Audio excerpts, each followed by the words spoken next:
steel, a giant stands, a mech with heavy man's commands, each step a quake, a thunderous might, eyes aglow in the endless night, a taint beneath, dark and vast, power fierce, shadows cast, a mighty taint beneath its core, a warrior spirit, ancient lore. Welcome, Tainted, a lace-up tunic or medieval hoodie. Welcome, Tainted, let's talk about color, or should we? Welcome, Tainted, thinking outside the blocks. Welcome, Tainted, thanks for joining us, you rock.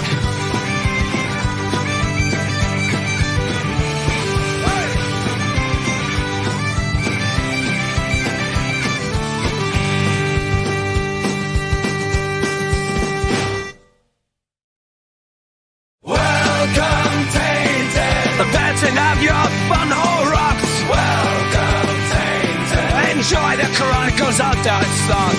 Welcome, Tainted.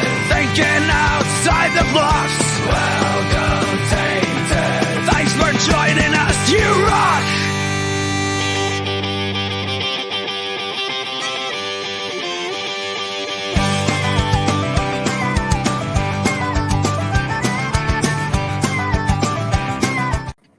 Hello, everybody, and thank you for joining us for Think Outside the Blocks, your weekly official Brickworld live stream where we talk to you about thinking outside of the perceived rigidity of the LEGO medium and also outside of your mental blocks. I am, of course, one of your hosts, Mark Larson, Chief Brick Officer of Brickworld, and this guy over here, the guy on my left, as always, everyone's favorite host, it's Mr. Ben Hauger, Z Cerberus. How are you doing tonight, sir?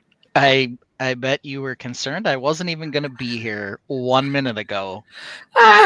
I felt okay about it. All right, I had some technical challenges. You can see new setting. Yeah, definitely. I'm up at the lake, and I have a wireless keyboard here that doesn't always actually type when I type things. So I was trying to give myself a title and a headline, and it just kept spitting out random numbers and letters. So. Oh, I was definitely wondering where you were, for sure, to be completely honest. As you can see, we don't have to run a show up because it's not letting me connect with my Google Drive, but I've had this problem before. So I know how to change that. So tell me, how has your Labor Day weekend been, sir? It's been okay. It's been a unusual week. You can see my headline says Dark Days. That's because I'm sorry to hear that. Well, on Monday, I was at the Minnesota State Fair because everybody loves the Minnesota State Fair. It was ridiculously hot. Yeah. And then that night we left because we knew there was a storm coming at 7. Mm-hmm. The storm came in. What do you know? Right at 7 o'clock, we lost power. Yeah. We did not get power back until we had already left at 11. On Thursday. We didn't get power back until Thursday morning at about 8:40, and we left Wednesday night. Until you were out of town, right? You were already gone. Yeah, we were gone before. That's what you just said. Before it even came. Yep. So we're gonna get back home to a interesting situation. We cleaned out the fridge and the freezer best we could. We'll see how that turned out. So, fun times. I do have the run of show if you want to see it. I just was able to pull it up right now, so give me 1 second. Show run. There it is. It's already in here. Oh, look. Here, I'll use yours then. So, what are we doing tonight? Hey, tonight's show, episode 66. And so I came up with the genius idea. I don't know if it's genius or not, to make it a Star Wars episode because, Order 66, episode 66. And so here we are. We're doing our first Star Wars episode. We'll see how that goes. So the first topic for the evening brought to you by the letter D. By the way, see me, I'm dreaming big because I can't get anything done, so I just dream about it. That's basically how my week has gone. I didn't have any power outages or anything like that. But the first topic we'll talk about is just download. We'll download our week. You've already downloaded yours. I'll download a bit of mine. Not worth too much there. And then the second topic we'll talk about tonight is D for dispatches from Chicago. We'll talk a little bit about what's going on with Brickworld Chicago this year. Then number 3, we'll see if we have some mocks, and that's the topic there, dynamic design / duds. We'll see. I think you've probably been a little busy this week. You probably don't have a lot of Lego at the lake. Yeah, and very little I could do at home with no power. It's Right. very difficult to build in the dark. Yes, it is. It's very hard to sort in the dark. Remember, I had a power outage when I lived in San Diego. On a night where I was like, tonight's sorting night. I'm gonna like tackle this. I'm gonna have a huge sorting project. And I remember like one of the first things I pulled out when I got home was old gray versus dark gray, and then the power went out, and I was like, I can't even do this with a flashlight. Like I can't tell. Like, and then the fourth topic of the evening, we'll talk about discover what's next. We got a couple of Brickworld shows coming up, and we'll talk about those. So we're throwing in some advertising for the Brickworld shows tonight. And then topic number 5, the topic of the evening, will be Dantooine. They're on Dantooine. We have an alternate title for that segment, but we'll get to that. And then number 6 is going to be Dangerously Close / Diatribe. Sounds like a close call and a rant to me. And then number 7, we'll talk about Down the Pipeline. Talk about if we're going to be here next week. I will be here, but I'll be getting ready for Brickworld Grand Rapids, and I'll have a couple staff members staying with me. So we might want to make it a short episode. We might want to make it something where I send Nathan and Phoebe out for dinner and say, have a wonderful evening. Enjoy some time in Chicago. But they fly in on Sunday, so we'll see how that goes. All right. So sounds like you had a little bit of stress, obviously, getting to the lake, and your power outage, all this other stuff. How has the lake been? Has it at least been a good Labor Day weekend for you, sir? Yeah, I mean it's always pleasant up here. It's finally starting to become fall, which is not necessarily the worst for me. No, it's not at all. I love it. But it was nice enough on Friday for swimming, and yesterday, Friday evening, and then yesterday. We didn't do any mudding, but we did ride on the UTVs. I was hoping to see some mud pictures. Yeah, no mudding yet. Mario is disappointed, but we did get on the jet skis for the first time also. Oh, love jet skis. So, it sounds good. Yeah. What about you, Mark? What you been doing? I haven't really been able to talk to you much. It's been a weird week. It has been a weird week. Yeah, we didn't communicate as much as we normally do, but I could tell that you were busy and you were frustrated with the situation at home. So I pretty much left you alone until today when I was like, hey, I took care of everything. So this is the first episodes in the history of our live stream that I've like pretty much curated. I made the run a show. I did a bunch of stuff for the Star Wars segment.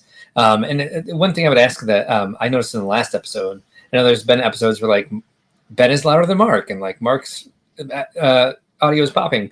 I noticed in the last episode, it was hard for me to listen back to it full volume because I was like screaming into the mic. I think part of that is I have the headphones on, so I can't tell how loud I'm talking, but I'm getting this really far away from my mouth tonight. So if it's a little too far, please do let us know how the audio sounds so we can fix it in real time, because that's what we do, because we're live streamers, right?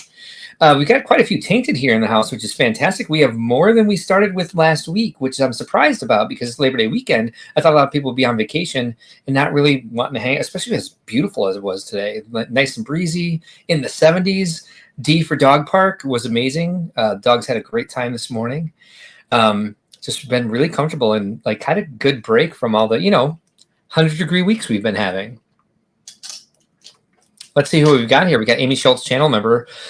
First one in the chat this evening says, hello, Sunday Fun Day. Cooper Copper Kayak is here. Brick Dad Builds is here. Is doing a live test. Yeah, we can hear you. Your mic's on, sir. Rob Claxton, channel member, is here. What up, Tainted? Alternate candidate is here. Check that out. If you are a channel member, you can use these special emojis that we have that are all Fabulant heads. They all mean something. I think I have a song that explains it. I don't even remember anymore what they all were supposed to be. Perhaps at some point when we have more channel members and we do more with the channel members, it'll be easier for me to remember. Amy Schultz is all excited that we got going. I think that was a lot of that was a pre-play gang. People saying a good hello to each other. Lego Team B is here. The Brickworld Force is strong with this one. Rob Claxton, Coop Copper Kayak. We've seen all these people already. Everyone's saying hello. Friday Night Bricks is here. What's up, Reed? Good to see you here, sir. Thanks for joining us tonight. Jesse's Brick Galaxy is here.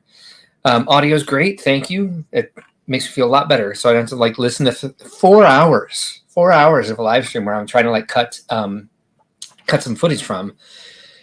And my own voice is making my eardrums pop. Oh, cool. Balance between the two of us? What's going on? Hey, at least something went right this week, right? Yeah, different headset today. This is the one I'm using with my I have this little mini travel computer that I built. It's tiny. I can show a picture of it here in a minute. Yeah. But it's a different headset, and maybe it's a little newer, so maybe it's just right. Nice. So good. Glad to hear that.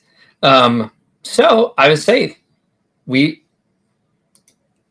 only been 10 minutes. Should we talk about some Lego stuff? Well, yeah.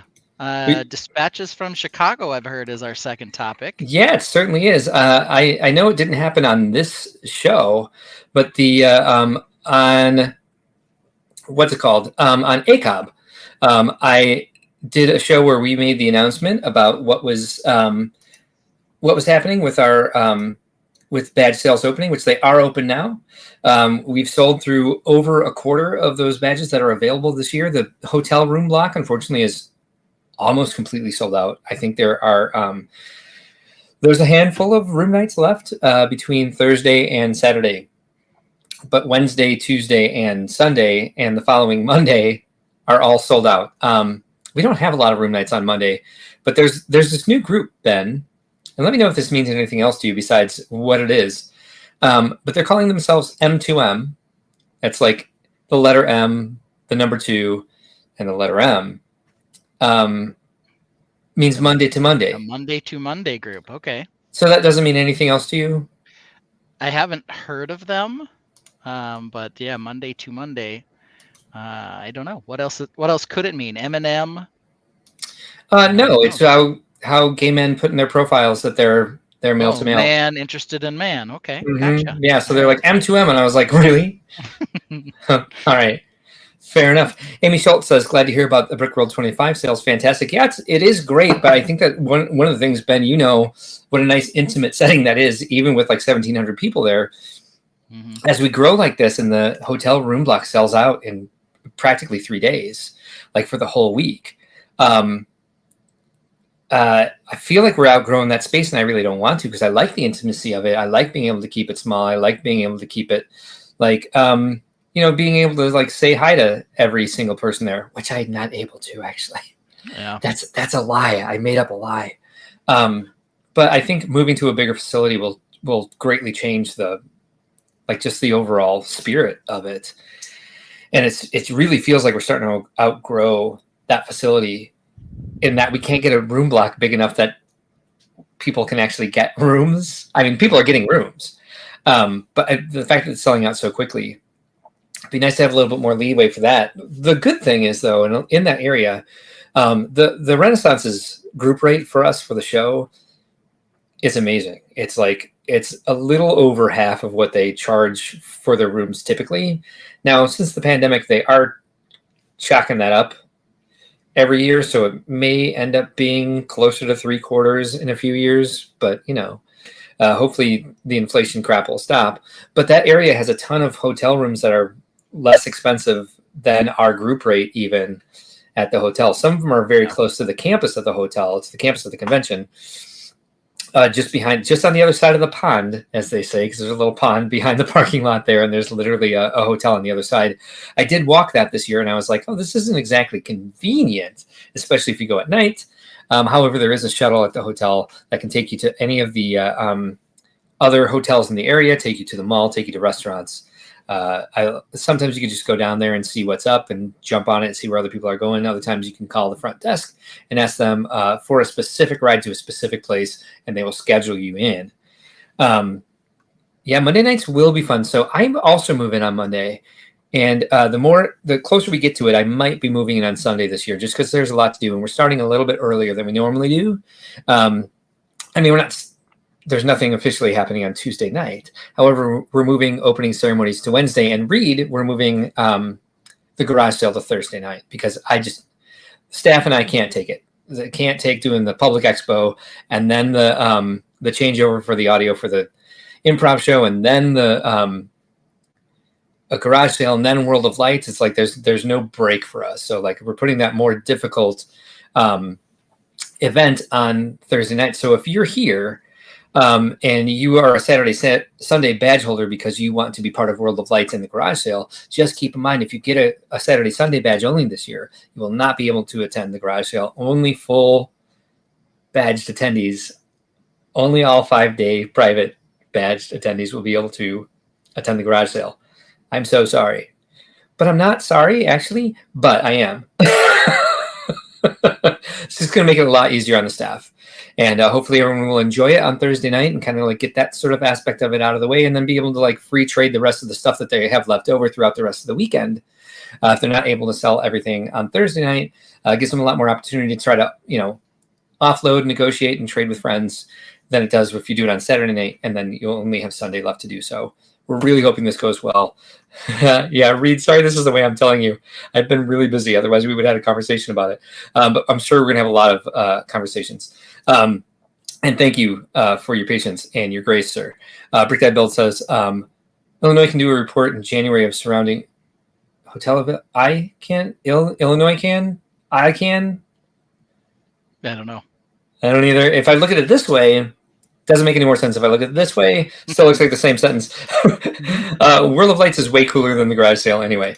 Oh yeah, and it's like they're not replacing each other. We're actually going to do the Brickworld Film Festival on Saturday night instead, and do like a red carpet ceremony, because I know that the coordinators for that can we won't need security there. We won't need to monitor and be there for every second and make sure that X, Y, and Z is happening. We don't have to manage the queue and everything like we did this year with having the time ticket sales. So we're kind of swapping things around. Opening ceremonies is going to be on Wednesday night instead, just so we can make more room during the week for other stuff at night that isn't workshops, presentations, social activities. So yeah, that's what's coming. That's what's coming down the pipeline. Dispatches from Chicago. Number 7 is down the pipeline. Yeah, any questions you guys have for us, please hit us up at contactus@brickworld.com regarding the next year's convention. And if you're part of Discord, if you're a member on Discord already, you can hit us up anytime. Join the community there. People are sharing what they're building, talking to each other, doing lots of fun stuff. I will post that link in the chat if you are interested in joining us on Discord. Copy message link? No. Sorry. Just want to copy this link. There we go. All right, that's in the chat right now. So you guys join us on Discord if you haven't already. And if you're here tonight and you haven't already smashed that like button and you like what you're seeing, which is what's not to like, me rambling about stuff that I haven't even talked to the staff about who's in charge of it, like Reed here in the chat, who I'm surprise, we're moving your event to a completely different night of the week. Fun stuff. Hit the like button. Subscribe to us if you're not already. You'll get notifications about what we're doing, which, I think in the very near future, I'm laying the groundwork where we can actually be posting more stuff, because we have a lot of footage and a lot of stuff to work off of. And as I've been updating my mock, I've been filming so that I can do some of the inside the mocks videos like you have. Mm-hmm. We got a comment on your round base one this week. Ooh, finally. Someone said it was the exact tutorial they were looking for. All right. Awesome. I was like, hey, that's fantastic. We just help one person. It's all worth it, right? Exactly. Mm-hmm. Exactly. And we're at 951 subscribers, I think. 49 more to get to 1K. That'll be sort of our first, hopefully, of many plateaus. We broke the big one. We broke the midway point between 900 and 1,000, and that's fantastic. It was a very slow crawl to that, sir. Yeah. However, I do enjoy the organic growth. We're about community. We're about people who build. We're about thinking outside the blocks, thinking outside our mocks. And I'm fine with that, as long as you're okay with that, because you spend a lot of time on this. I had a lot of It's fits and starts for me too. It's like I gotta choose between building. Yeah. Producing a video, mm-hmm.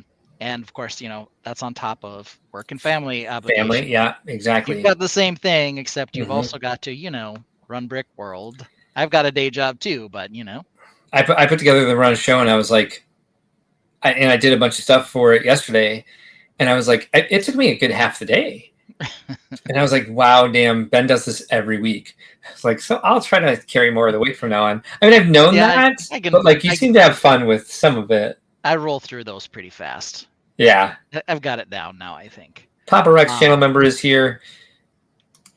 Yeah, I hope everybody enjoys that, when we get off the rails and we're silly, and they don't just come here for just Lego talk, because it's not the only thing we do, right? I'm never serious. I'm never silly. I'm always serious. Yeah. D for damn serious. Yeah. All right. Well, do we want to talk about our dynamic designs? Yeah, sure. Do you have anything?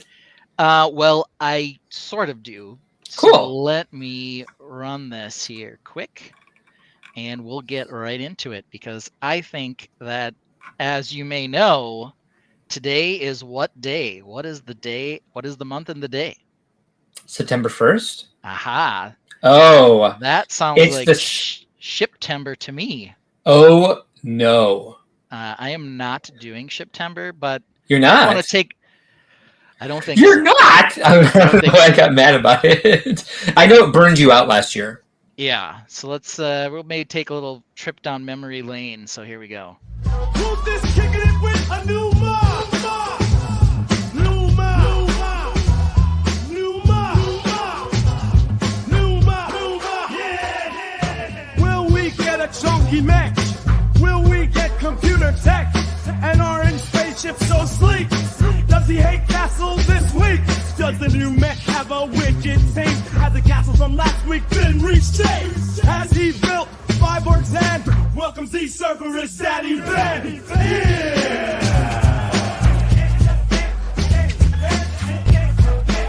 Don't define me!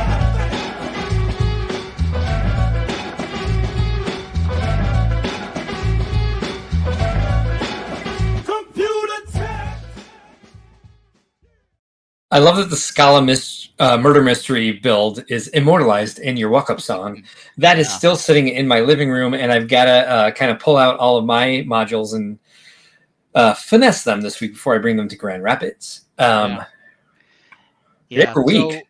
So it goes fast, for sure. So back in the day, this was my first Shiptember build.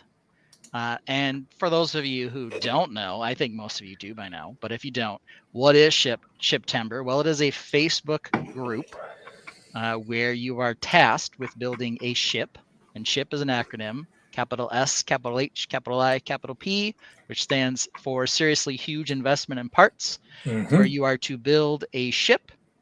It has classically and traditionally been a spaceship that is at least 100 studs long. This was the first one I ever did, and it is considerably larger than 100 studs. Some people, I'm guessing, plan a lot better than me, but this one was probably like 160 studs.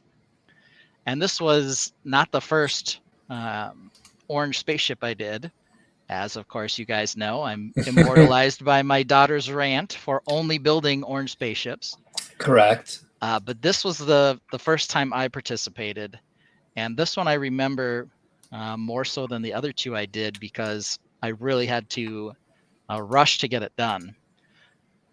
And as tradition has it now, the last two of the 3 Shiptember ships I've done, all of which are orange, I've ended up having to make them bigger, widen them after the fact, before they were sort of reaching their final conclusion. So here's the ship I did, the very first one for Shiptember. I think of the 3 ships I did, the second one, which I'll show next, was probably the most well received. The first and the third kind of have some similarities, which I knew. It's sort of like the castle I'm building now, and that the third one I did, the last one I did, I felt like it was my swan song, my goodbye to orange spaceships. So I tried to take a lot of the aspects I liked from other ones and combine them all into one, sort of, my ultimate ship. Yeah. Or at least that was the idea. So here was the first one. And you can, if you go to my Flickr stream, and it is just flickr.com/zcerberus. I still have a Flickr stream, yes. So do I. Most of my new mocks I do post more so on Instagram when they're done and ready. But Instagram's still kind of a pain in the butt for this type of thing because they have such stupid restrictions on the pictures themselves. They're really a selfie mechanism, let's be honest. Yeah. More so than anything else. Agreed. So there's still some use for Flickr, but it's annoying that, they charge me $6 a month or something for this. But if you go on my Flickr page, you can page through this particular ship, because one of the other things a lot of people for September do is they catalog the build as they go. You can actually see it progress through the month.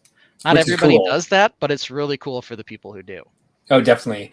Yeah. And now you can create songs for yours. Yeah. Totally can. And here was the second one. So this one I really had a lot of fun with because it was actually two parts. The back half comes off. I built it separately, mostly because it wasn't going to fit on my table if I tried to build it all as one piece.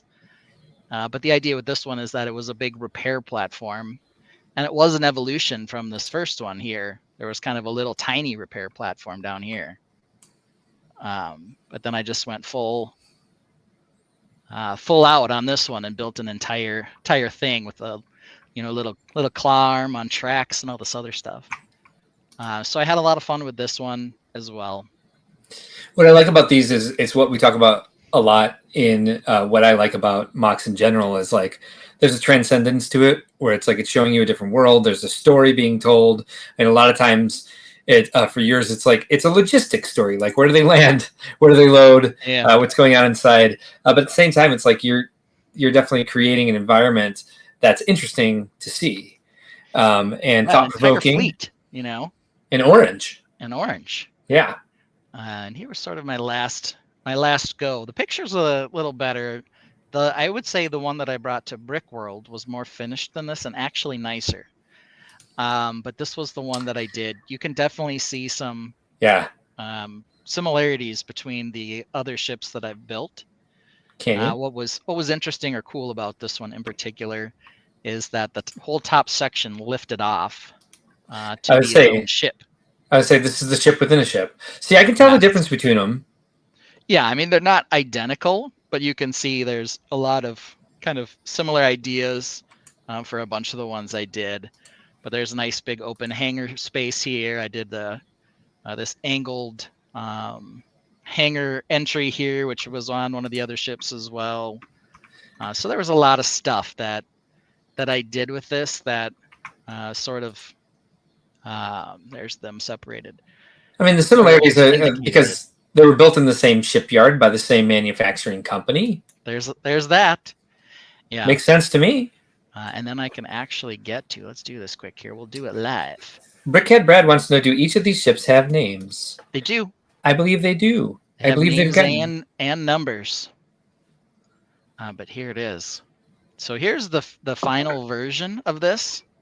And you can see I made a few changes from those pictures. I added some more armor plating down below. Yeah. I added some more engines. And though you can't tell, the entire ship is 4 studs wider. So it's, one of those things that keeps changing. This particular ship is the only one that didn't have a special name. This one was called the Blockade Breaker. Nice. All the other ones actually had names. This one here in the middle here, you can see by the title that it was called the Nova. Mm-hmm. And this one here was called the Dominion. So they do have names, but they also have, classifications as destroyer, repair ship, carrier, that kind of stuff too. I like that you worked those classifications in there. That's very cool. And that's smooth on this one.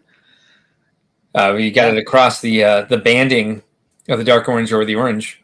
Yeah, it was always a little different on all of them, like how I did the striping. Lots of different ideas. You never know, Brickhead Brad. You always got to be careful. Are they xenomorph free? Well, these are. Though a lot of people always ask, was this inspired by X, Y, or Z? I never specifically got aliens. Yeah. But I always just kind of was into whatever sort of the modern military-ish feeling or design was.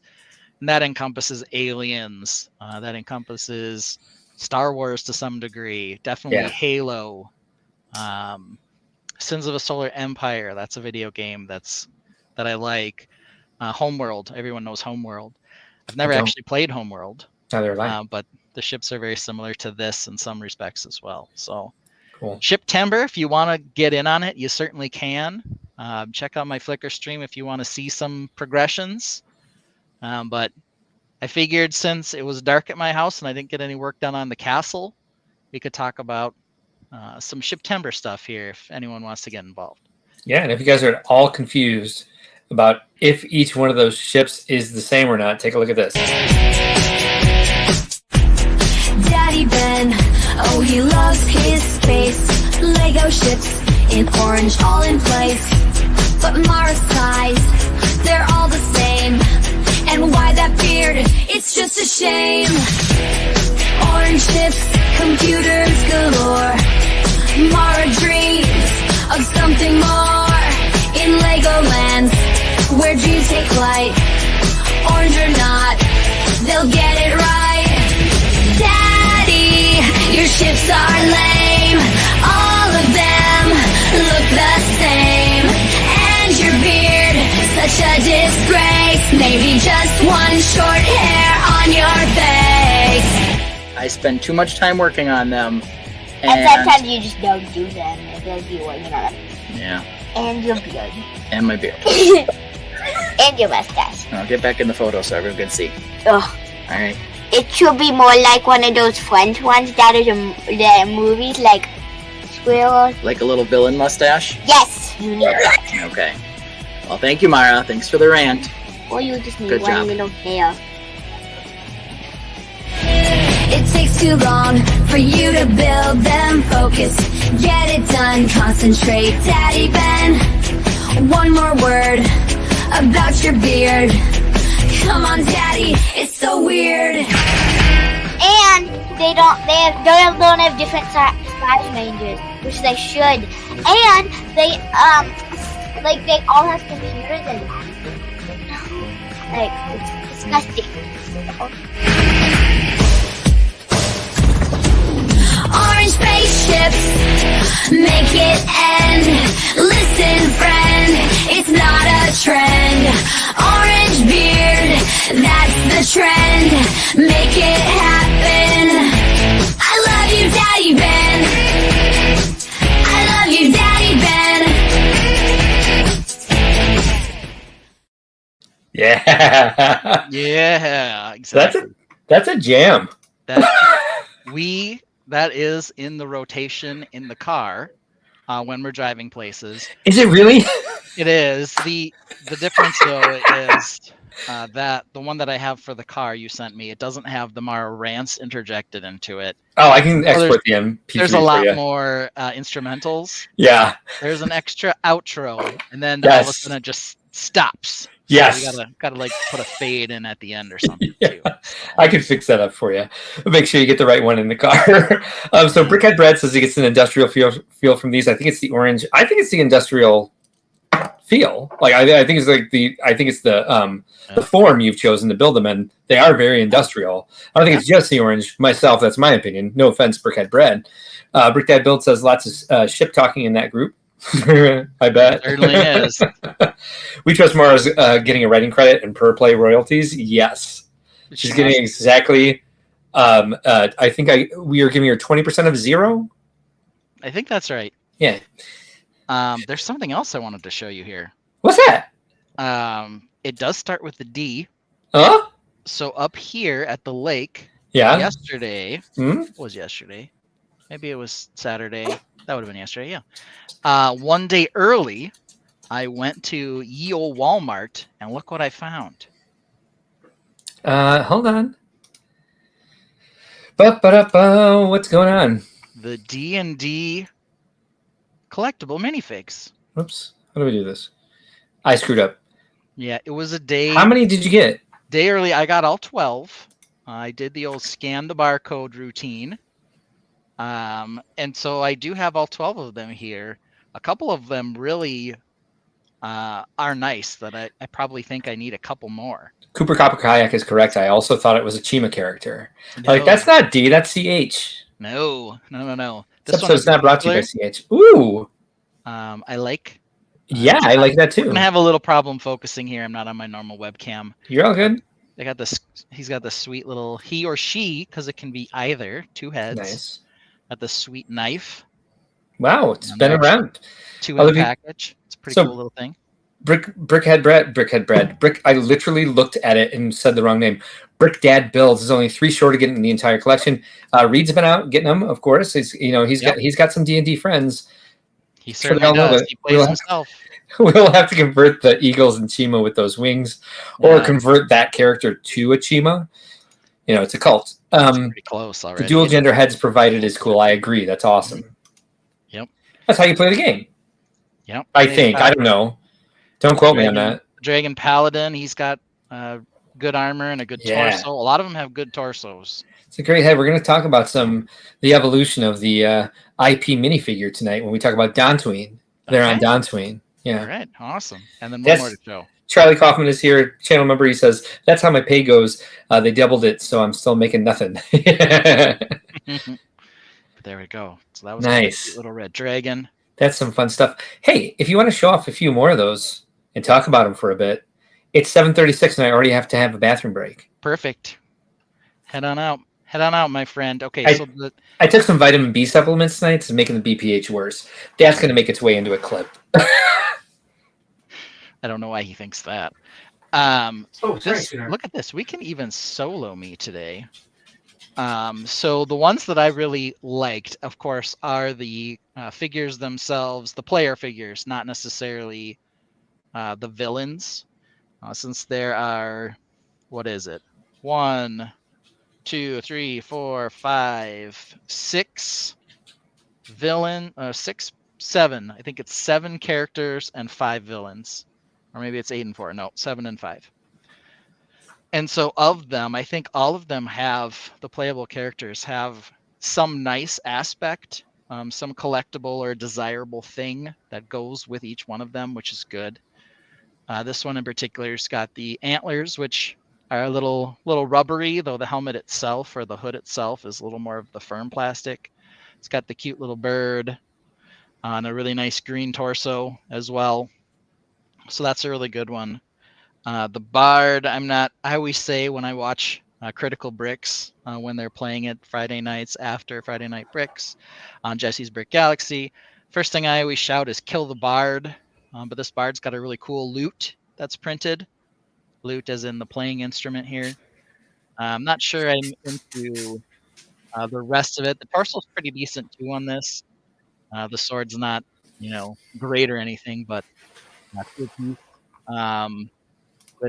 With the boots and with the printed lute on that one as well. So all of them that are these figures pretty good. Yeah, that dragon's gonna be a huge seller. I wonder if they'll next version, if they'll come out with another print for that dragon head and really make people geek out for being able to create different dragon factions. Friday Night Bricks has some duplicates also, and for Ben, I found some of the space CMS for just $3 each. Wow, how about that? Yeah, I could always use some more Ice Planet and Mtron guys. They were really cool in the space lineup.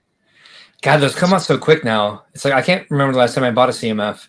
Yeah, they used to have them in the checkout aisle at Target, so I used to just grab them every time I go. But they don't have them there anymore. I don't even know if Target carries them anymore. They do.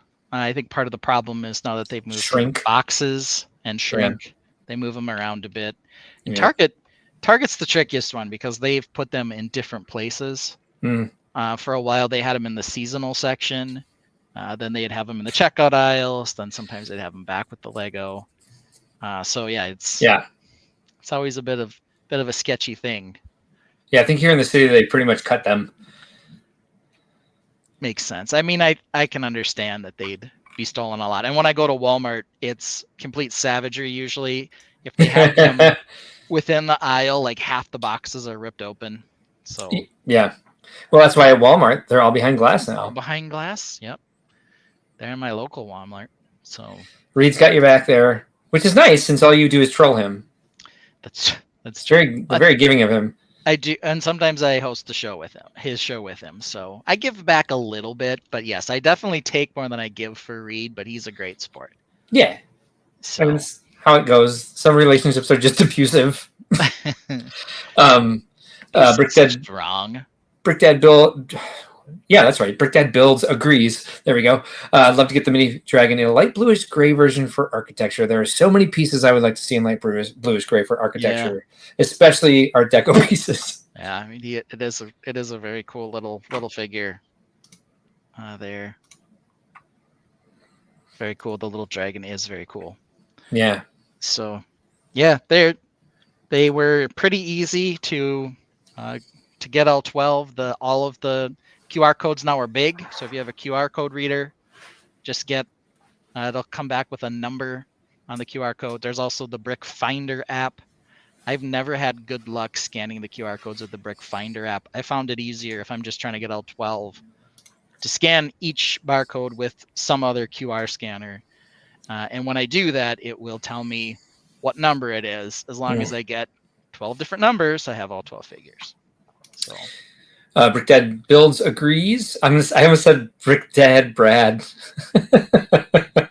Yeah. The app scan is great. Do you just do it with your phone, or is there a separate app? I do have I have an iPhone, and I have a number of QR readers. They pretty much all work. Okay. So don't pay for one. Like I did mention, they do have something called Brick Search that's supposed to do it. At the time, it didn't work. Maybe they were like, oh, we won't turn it on till, September 1st to find D&D figures or whatever. But even if they hadn't done that, Rachel, we can see you in the mirror. Yeah, we totally can. On a reflection. I was wondering. Yeah, it's like it's a Pepper's ghost. Who is this? This is my sister's dog, Aria. Oh, goodness. She is a very good puppy. She's a mini Australian Shepherd. Oh, she's adorable. And she is a beautiful puppy, and she likes to lick. Oh, she's a licker. I have a beautiful puppy under the desk, but now she's over 60 pounds, so I'm not going to pick her up right now. Yeah, I don't know. The kids probably dared you to come down here with her or something. I don't know. I'm glad you did. We need more dogs in the live stream. This should be a dog and pet live stream, too. Oh, Bethany, my sister wanted her to be on the stream. Wants her to be famous? Oh. She's on the wrong stream. Yes, but okay, well, that's true. Maybe this one will go viral and somehow, and she'll get her fame. But she would definitely be the most compelling person on screen. Yes. Outside of the regular hosts. No offense, Ben. Yeah. Thank you, Aria. So Marty Becker, hello, Marty Becker. Thank you for joining us, by the way. Since this local Target has the D&D in the Halloween area, odd place. Merchandisers don't always understand their merchandise. They don't. Yeah. So Brick Search, I haven't had good luck with. Doesn't mean that it won't work for some of you. And even when it was functional, I had problems like positioning it right for it to tell me what it is. But it will. That one is great when it works because it'll actually tell you what figure it is. I have both these two QR. You can't read either of them. One's called QR Reader. The other one's called QR Bot. They read the QR codes super fast, but they only come back with a number. So you have to know what number you're looking for. Yeah, you got to cross-reference and stuff. Yeah, a little more work on the front end, but then it's super fast to scan them after. Reed says that minifig scan works awesome. And Kevin Schmidt is here. I'm not sure he's been here before. Mr. LGMS does a lot of our shows, especially in the Michigan area. Great guy. You guys may have run into him or his daughter, who won the award for cosplay this year at Brickworld Chicago. Says he has used the minifig scan app with success. Yeah, minifig scan. Apparently, everybody. Apparently, that's the one. Do you guys pay for that one, or is that a free one? Yeah, hopefully it's free, but who knows? Hopefully it works better than the Brick Finder one did. I know Brick Finder was kind of the first to go down that road, but like I said, I can't always get it to come up right. Well, it looks like Mark, jumping the gun. We've got to say hello to Mark. Sorry.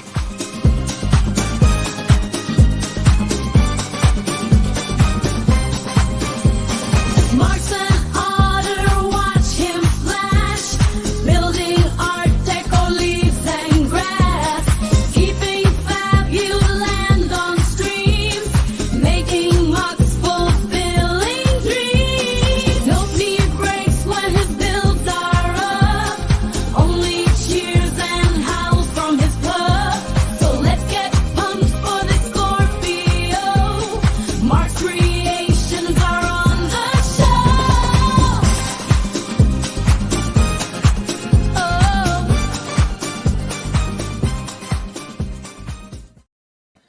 What did you put over the? What did you put over the tiger in that one? I guess that's the first time I noticed you found the tiger picture from Thailand. Yeah, that picture is awesome. You are petting a tiger. It's so crazy. And that tiger was very happy. She was kicking her leg the entire time I was scratching her chin. Yeah. Yeah, she was like 157 pounds, and I think I weighed 135 pounds at the time. That tiger doesn't look super big, but you definitely looked like you were younger for sure. So I was much younger. Hopefully you enjoyed that. Yeah, I was like 32, All 15 years ago. We've also got OMG Bricks shows a picture of the figure as well. Minifig Scanner will also give you an inventory, so no need to try to remember if you don't get them all at the same time. So that's nice, but could be an issue. There seems to be a plethora of options out there for scanning your CMF packages nowadays. OMG Bricks works great, apparently. Reed says that he loves your entrance song. I think it's the best one. That song. It's the easiest one to dance to. It is. We got a garage band that we pay for shit like that. We'll have to get that. All right, so here we go. We've got some roof in dark tan. And let me say, hubba hubba, I love it. Yes. Good. This is totally what we were thinking last week when we said, oh, that color just, isn't quite doing it based on the fact that it blends into the ground. Now it sticks out in a good way. Hell yes. And I really like it. I'm spoiled as hell because I live so close to the distribution center here in Chicago that I ordered these parts and got them the next day. There you go. Yeah, right? That's pretty awesome. I don't mean to brag, but that's what happened. So on top of the roof, looks like we've got a couple other little changes. Yeah. Get some cute little lanterns in front of the door. Yes, little pagoda lanterns. Thank you. That was the last thing I added today. My my bamboo fell off and I can't find it. So I was so excited to show you that last week, and I had left it. I found it by the dog food, like I thought. That's where it ended up, and now it fell off. It's somewhere under the table. Yeah. I'm not sure it's cute enough to be worth the wait. I may have to change it. You can tell also the tree cannot go back in with the roof coming out as far as it does now. That's okay. It'll find its way into the build somehow. Yeah, it's still here.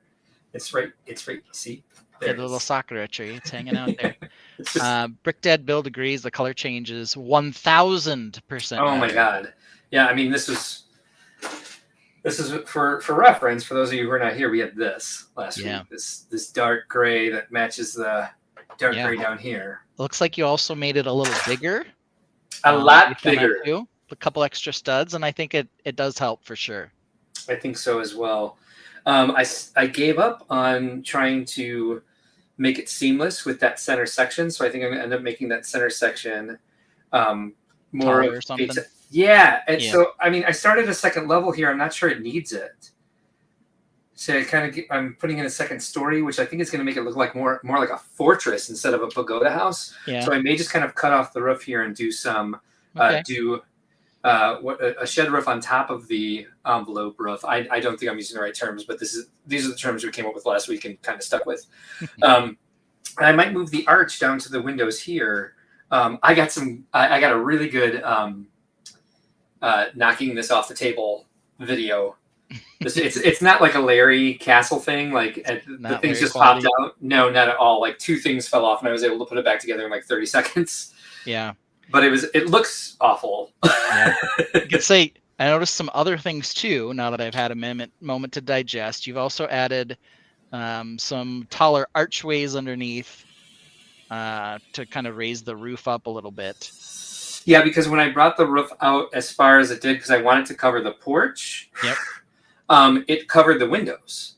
So those archways are just kind of like, it's a convenience because I have a ton of them, and I don't really have a lot of dark blue brick. Yeah. But it gives me the opportunity to make something interesting happen through this area, which is not actually there yet. A lot of this, I mean, I've taken this apart and put it back together so many times. I'm going to have to keep doing that. And so this is kind of like a placeholder sketch. Like holding all this together here is like the quarter round plate in dark blue. I don't know if there's really anything I have that can go on top of that. I tried to make something to fill in these gaps here. that doesn't actually fit. Where did that fit? Because it fits somewhere. But even if it was like here, you see it just kind of like flops over and doesn't look like, so I'll work on that for sure. I don't think it's too bad. I think definitely with the way it's built up a little bit, you have a better opportunity to build some sort of archway or something underneath where the corners meet. Yes. And now that you have those arches there underneath as well above the windows, it gives you an opportunity to put something interesting there if you want to.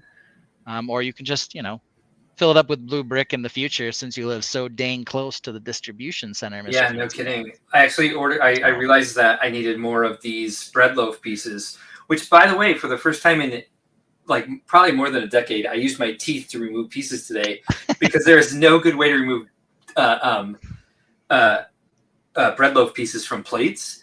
I was sitting on the floor, so I couldn't find this. And I was like, have little ridges in them, but yeah, they're hard to get up. They do have like that, and so I thought maybe I could do it this way with the bread loaf piece, but that was a very, very difficult piece to take off. Yeah. But no, in general, I'm happy with the way this is coming together. I realized that I haven't left myself much space to add vegetation as it shrinks in with the roof coming out very far and me running out of studs kind of in this area. That's not exactly where the tree will go, but I think there's room for growth out this way and out on the other side. I think I may widen this base some. You also took out the slopey rock bit right next to the. I did. Deal there. It's right here. So I mean, it can certainly make its way back in. It's basically. I do love this like this Plinko machine. Sort of like, how many things have fallen down this over the last week. Yeah. But I mean, it's basically gonna, it can go back in here somewhere. I just wanted to work on the porch detail first, and now it's falling apart. But whatever. Or you could scrap the crookedy rock and put vegetation over there too. That's what I've been considering, because I have enough base here to really put some nice vegetation in. It's just, again, I need to play more with what does the vegetation on this entire island look like, or this part of the mountains. Yep. Made a little start on a bridge this week. It's sitting on the desk on the other side of the room.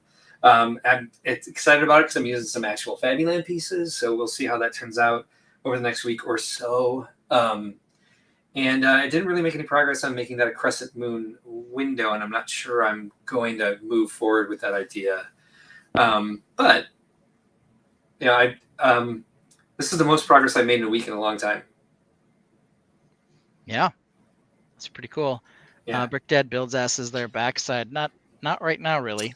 No, that may never be. Yeah. If there was, I'd be like, wait a minute, I got to show you this. But no, there's nothing.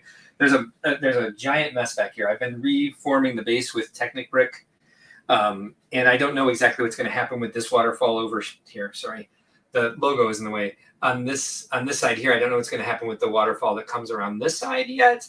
So I don't even know what height that's going to end up with. So I mean, I should have finished all that before I moved on with the house, but I just really wanted to start getting. I wanted to flex different muscles than just landscaping, which is what I've been building for months since Chicago ended. Yeah. Hey, I think it's coming along nicely now. I really think that roof color. I agree. Changed a lot. That's a great suggestion. Yeah, me too. Thank you. I think what I might do here is just have a small window, like something about like that tall, and cut this down.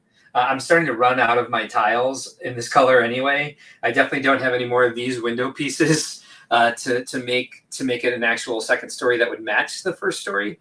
And I don't know if I necessarily want it to be that big. Yeah. Yeah. Lego Team B gives you a looking good.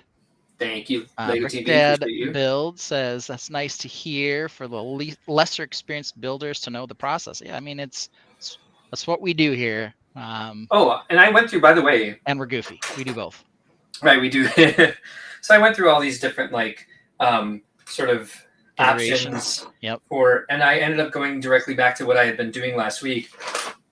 Like this monstrosity was so hideous. I tried to do this over here, or it would have been like this. But you can't even see it. Try to do this. and it turned out really bad and it was very frustrating. I ended up going directly back to that Ninjago set and copying this first, like actually building the roof that's in the set. Now, for it to fit this, I did have to make several adjustments, but it's the basic structure of what's in there. And I've done that a couple times. I did that with the roof on the on Victor's hideout as well, where I just like, I'm like, well, let me look at what the medieval black shop roof technique is. And I find myself doing that more and more. And I think part of it is like the language, the brick language, like the my aesthetics. I've never really done too elaborate of roofs on my own. I mean, that's a lie. I have one here made out of lightsaber blades to look like a thatch roof. But even actually, that was borrowed from Miriam in Indie Lug, who did that for St. Patrick's Day build. So I'm so used to collecting the roof pieces and building Lego roofs as like the Lego roof piece that this is still like a new part of the hobby for me, is like building original roofs like this, and it takes a lot of time. And I get a little frustrated with trying to figure out the exact math. So falling back on what Lego had already done, I found it freeing to make it work and make it look the way I wanted it to without using the exact process, but just getting the idea going. And it's something that I always talk about, like I don't want to do. I just want to look at a picture or design my own sketch and base what I'm building off that and just like keep trying. But like for one, with new processes, I think it's okay to like do some copying, because you're never going to copy it exactly. You're going to come up with your own way to make it fit what you're actually building. But the other thing here is like, just for the sake of my time, I've been finding it like a quick shortcut like that, because it's really hard for me to find pieces. And sometimes I spend like 20 minutes looking for one piece, and then that piece doesn't work out the way I thought it would. And I have to kind of find another solution anyway. So finding someone who's already done it, and Lego sets are becoming more like, you don't see those roof pieces used as roofs anymore, and they're doing a lot more creative roof techniques, especially with like Monkey Kid and Ninjago. So I was like, hey, the information is out there. So why not just start with an expert's solution and fit it to your build, and we'll see where I go from here.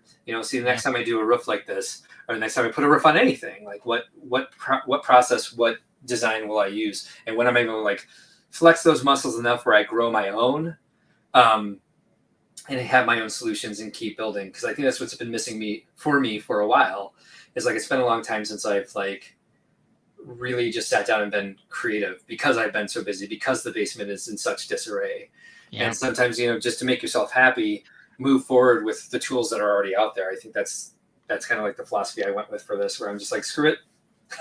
Yeah, Brickhead Brad tells you, don't try to outthink the room. I mean, sometimes the solution's already there, and part of the reason we share is so that people can iterate on our work. Why aren't we doing the same? Of course we should. Brickhead Brad also asks, have you ever tried to incorporate actual water into a build? I would love to. I don't think Mark has either. We have seen it at Brickworld, though. There have been a couple people who have done actual fountains and recycled water type things in builds. It makes me want to do it, just because a lot of times it's just like the ones I've seen have just been like a waterfall. Yeah. Where it's just like the water just pours over one edge. I'm like, I would have this going over so much terrain if this was me. Bouncing around. But yeah, I mean, the problem is, first of all, most Lego builds don't actually float. Though some do, which is why Lego Brickworld has, using Lego boat hulls and other one-piece Lego solutions. Brickworld does a Lego boat race every year at Brickworld Chicago. In the pool. Really fun. Yeah. Cool. In the hotel pool. Anthony Preston in Mishlug, Therapeutic Lug, does that has like an Ewok village that he put inside like a pond container and has a recycling pump. It's a really, really effective. But that's a lot to set up, and it's a lot to have on the floor of a display hall, and like I can't really sit with mine. And so that'd be kind of daunting. But here in the city, there's not really a lot of place for me to play around with that. I mean, I've got an entire basement here, yes, but I mean, it would take up a good portion of that, and quite a bit of trial and error, I think. Do you intentionally want to introduce a new water source into your basement, though? I'm just saying. That's a really great point. We've had enough down here. We actually had, did I talk about this recently, where we had some water coming out of our AC unit. Yeah. I was out of town. At least that's good. I was not here while it happened. Okay. So Matt told me about it after I got back and after it had already been fixed. I was like, thank you. That was a good choice. That was very considerate of Matt husband to not let me know what was happening. That was while I was at my sister's watching the dogs. Yeah. So yeah, hi. Look at us. It's my big old head. There we are. Look at this. We crossed the 1 hour mark basically right on time. We got to take a look at Mark's progress. Took a look back at some September. Hopefully next week I'll have power. Well, I know I have power, but hopefully I'll have a little progress on the castle. But what do we got next on the Run of Show? Discover what's next. That's redundant. So what is up next? Well, in 2 weeks, I will move into the hotel in Grand Rapids on Wednesday, September 11th. On September 13th, we are having our VIP night for Brickworld Grand Rapids, the only show that we do a VIP night for the public for. They can come in and they get a little goodie bag and they get to experience World of Lights from 4 p.m. to 8 p.m. on Saturday, September 13th. September 14th and 15th are our regular expo hours, 10 to 6 p.m. on Saturday, 10 to 5 p.m. on Sunday. And then Saturday evening, if you're displaying at Brickworld Grand Rapids, or if you're someone we know through Brickworld Chicago and you would like to come and sell at the garage sale, we're doing a garage sale, which we're calling Brickworld Marketplace at Brickworld Grand Rapids from 7 p.m. to 9 p.m. Saturday evening, September 14th. And anybody can come and buy from the garage sale. If you have a weekend badge from Grand Rapids, which I think is $55 or something. Don't quote me on that. I think I had it open, but I had to restart my computer so we could do the live stream. And then we'll sell them for $5 at the door if you don't have a badge for the weekend. Grand Rapids is the only expo that we sell badges for. Obviously, we have Chicago with all the private events, everything that we call Chicago a convention. All of our other shows we refer to as expos, and we only offer badges for the Grand Rapids Expo because it's going on during a big event in Grand Rapids called Art Prize. It is the largest amateur art competition in the country, and it attracts over 500,000 unique visitors to Grand Rapids. So if you're an artist and you're a Lego builder, you should enter Art Prize and come to Brickworld Grand Rapids. Our prices for, that's orders. Come on, buddy. Come on, you can do it. The prices for Grand Rapids are as follows. It's $18 for a general public expo day ticket. It's $18 online, $20 at the door. VIP night is $30 online, $35 at the door. And the weekend pass is $55 at the door. You have to buy them by Friday evening. That's when we end ticket sales for the private badges at 7:30 p.m. on Friday evening. That's Friday, September 13th. $55 at the doors, $55 online, $60 at the door. I am businessing. And again, VIP night will get you a goodie bag. And you can see Grand Rapids World of Lights. And if you have the weekend pass, you can also, of course, go to VIP night. It gets you all 3 days plus the garage sale. That's the only way you can get the garage sale without paying us $5 at the door is getting that weekend pass, which again is $60 at the door, $55 online. And then after that, we've got Brickworld Fort Wayne sometime in October. I think it's October 13th and 14th this year. And we have Brickworld Holiday Joy December 7th and 8th at the Renaissance in Schaumburg, the place where we have Chicago. And we may have a garage sale there too. It just depends on how it goes in Grand Rapids. We probably can't do it in Fort Wayne the way that we're doing it in Grand Rapids, just because there's a difference there in the way that they sell their tickets, and selling $5 tickets might not be worth it because they use Ticketmaster. And that show, again, is 12th and 13th, October 12th and 13th. If we do any sort of garage sale event at Fort Wayne, it will just be private with the displayers and vendors. And then we'll see if we can change that in the future. But for now, our next opportunity after Grand Rapids will be Holiday Joy, and it just depends on how it goes in Grand Rapids, because I hate garage sales. But people love them, and it's important to me that people are having a good time and doing what they want to do at our shows. So yeah. In terms of Lego, what's next? We do have a little bit of news that broke today. Yeah, let's go over that first before we go with the rest of our Run of Show. Yeah. That is actually really cool. The classic TV series Red and Black Yeah. UCS style Batman. I don't mind that. Find this bad boy. Yeah, please do. I don't need the tip. Don't you tip me. There we go. So a little extra picture there. So very very cute. Yeah. And I've learned unintentionally through watching some Netflix series that this particular classic Batmobile based on a Futura. That was the name of the concept car that it was based on. Hey, that's the font that Brickworld uses for its logo. That's exciting. Isn't it? Very exciting. Futura, huh? Yeah. Graphic design nerd stuff. Keep going. Okay. Sorry, did not mean to interrupt with that. So there we go. They did have a non-UCS version of this car. Now we've got a UCS one as well. I hear that will go great next to the Ecto 1, says Brick Dad Builds. Agreed. I agree as well. We've got a picture of the back of the car here. I don't know that that's all that exciting, but here's some detail shots as well. And someone manhandling their Batmobile here. And here's where you can put it. Of course. Very rustic, I have to say. I was going to say on your block of wood, but that does appear to be like a plywood box. Yeah. It's like a plywood box on top of some other plywood structure. What the hell is that? And I don't know why they have Batman and the 1966 Batmobile logo like a full step below it. Maybe they just didn't want to block any of the beautifulness of the. I don't know either. Of the Batman car, I don't know.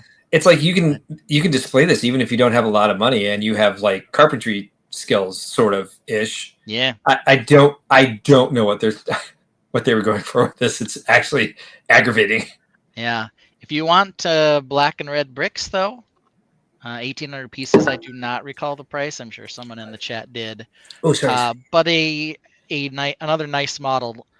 They also kind of continued with the whole Batman plus Gargoyle thing for their UCS Batman type sets with a single classic TV Batman down there behind a gargoyle as well.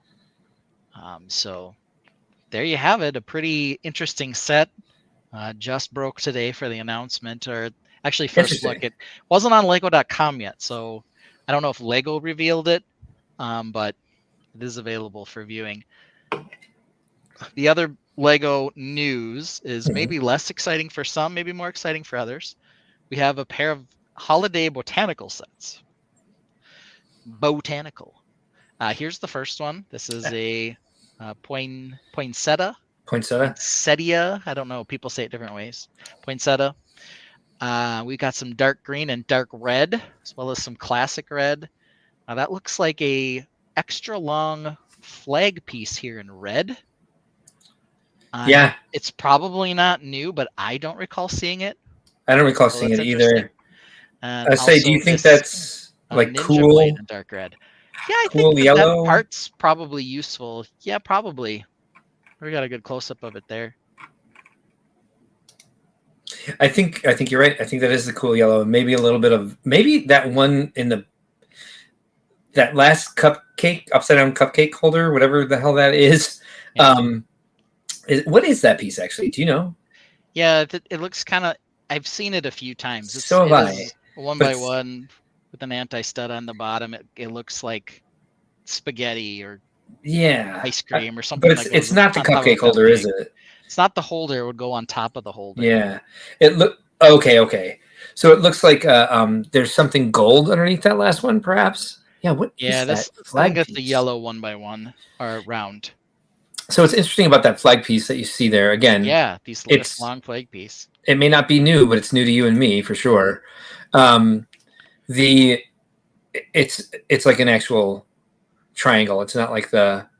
It's like an extra long one. Yeah, so the jagged piece. They have the one that goes up straight a little bit. It's kind of shaped like a pentagon, but it's an irregular pentagon. This one's definitely a triangle. Yes. That's what I was trying to say. Thank you. Crystal says they look like coral to her. Lego Team B suggests maybe it's some form of a hair piece. I don't think it's a minifig hair piece, but it potentially be. I mean, it fits on a 1x1 stud, so it could go on someone's head. I think you're the right age to know who the Fry Guys are. They look like little tiny Fry Guys. Yeah, kind of. Yeah. Also, I see here this was a Ninjago piece. It's like a circular piece with some anti-studs around them. There are 2 of those in dark red stacked on top of each other, as well as a little dark orange Technic pneumatic hose. What's the dark red piece all the way off to the right? Is there it looks like This one? Yes. Yeah, it looks like a wax stamp. No, I mentioned that. It is a blade, like a saw blade piece from Ninjago in dark red. Okay. It's kind of cool. Wow. Yeah. Brickdad Build says there are 3 Christmas plant sets. Well, are there now? Perhaps you know the 3rd one and you can tell us what it is, but I know of 2 and we'll talk about those first. So this is a little blockier than I'm used to seeing for poinsettias. For the botanical line, but I think poinsettias are kind of jagged anyway. Oh, and it's got some nice dark green pieces as well. This will be a good parts pack at the right price for sure. I do like that wicker planter basket design. Yeah, that's dark kind of tan. cool. It's another favorite color of ours. Lego Team B confirms that is the Ninjago blade. Yeah. It looks like a wax seal on a stamp. Yeah, it kind of does. Yeah. But it looks like that's one piece. It's like a 6-bladed thing, or are there, or not? Yeah, I'll wait till done before he tells me there's a 3rd plant, and maybe there is. There's probably a Christmas tree too. Quite honestly, they come out with one of those every year. They sure do. But there's the picture at 608 pieces. I'm guessing this will be between $40 and $50. That's pretty typical. No minifigs should be, yeah. And there it is. Aw, that's where you can put it. Is that a back scratcher? It's not a back scratcher or like a tiny rock garden rake, like a sand garden. What do they call the little sand garden? The little Zen garden. Zen garden. Yeah, it's like a Zen garden rake. I mean, it can be used for either. I do keep this next to me at my desk at all times. And that is what it looks like, because it looks like there's a little bit of a telescoping rod on there, and this telescope, so that you can like get all the way down to your crack. To the part of your back you can't reach, the crack between your shoulder blades. I can reach my butt crack without a back scratcher. I have a back scratcher near my desk at home as well, my office desk upstairs. I do not have one here though, obviously. So there we go. So Christmas plants are in. Not too bad. Here's the other one. Ooh, that's actually not bad at all. I really like the it's not baby's breath. The berries, like the different colored berries you can throw on there. Yeah, there's several really really interesting and cool parts here. It's kind of like an orange. What's making the orange? Yeah.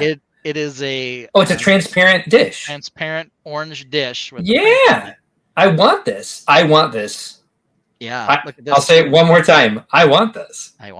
We've got the palm tree leaf in dark green and sand green. Are there pine cones made out of newspaper boy caps? Yes. Oh. We also have these newer leaf /wing/feather piece in olive green here as well. So lots of stuff to like. There's also dark green plant stems in here. I love this. So lots of potentially good and useful pieces in here. And look at them using that palm tree piece like they did not do in Animal Crossing. Yeah, all over the place. Punks. So lots of cool stuff in here potentially. Yeah, great stuff in there. Dark brown plant stems, dark brown. I think a regular reddish brown plant stem over here. Yeah. So lots of cool stuff in this. So Brickhead Brad thought that was Prince. Do you know Prince is from Minnesota?